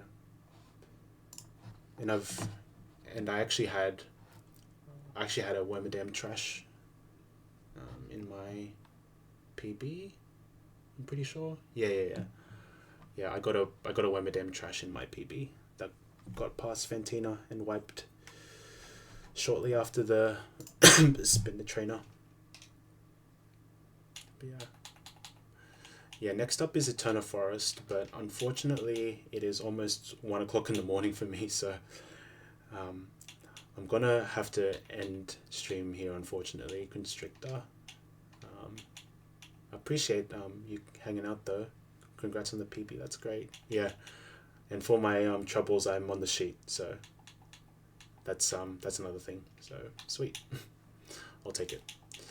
I think my efforts now is to, 1, get more data on this Wormadam Sandy, and 2, push PB really. Maybe this box is strong enough to pass Fantina, and I'll lock in and not hit the Spinner Trainer this time, and chase that world record made by KTZ. But it's a tough ask, but I'm ready. This is the run. Yes, Skitty Delay is kind of forced because I used my one and only Moonstone on Nidoking in the Rock fight. So that means I don't have the Delcatty until Eterna. You get a second Moonstone, that is. So yeah. Box is looking really nice. Got a ton of Stone Evos, which is a little concerning because those guys probably won't come online until Veilstone, where you get infinite stones. But I've got Ape Delay as well. So yeah, I've got a lot of promising things to come for this run, but I'm going to end it there. Thanks everyone for coming in. Shout out to Baron once again for raiding, and all the follows, all the support, the posy words, posy vibes. It's been a good stream, despite it being very slow and very stressful. Yo, Color. Good stream for sure. We're going deathless. Did you see the Wormadam? I got Sandy Cloak.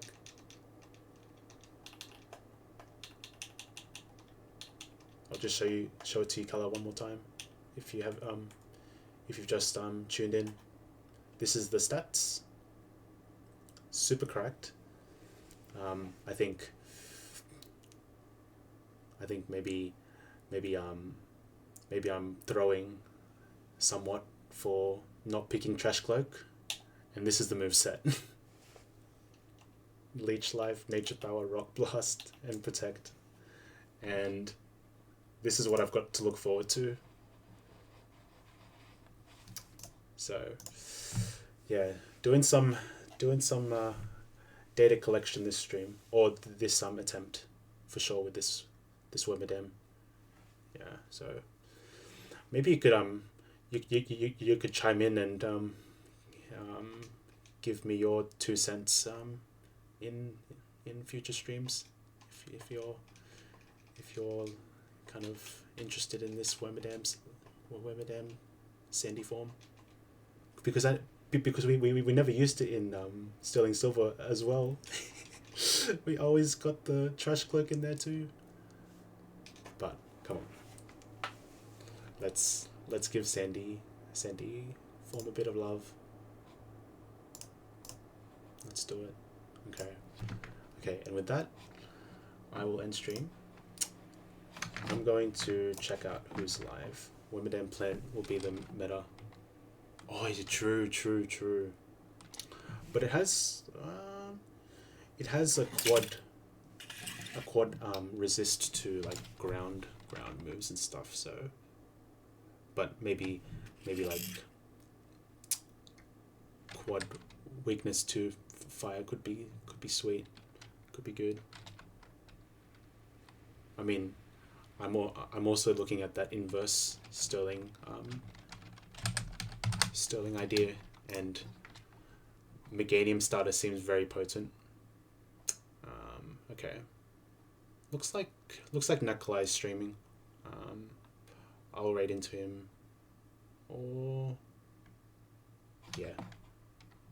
do I raid into Birdo?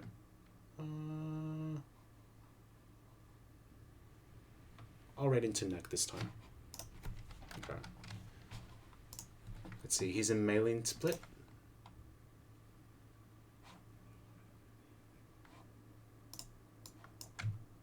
But I've already raided into him before, so I'll send you guys into Bodo this time. He's starting to become a regular in this chat. Super chill dude, and has put in a lot of work into PK since day one. So definitely show him some love.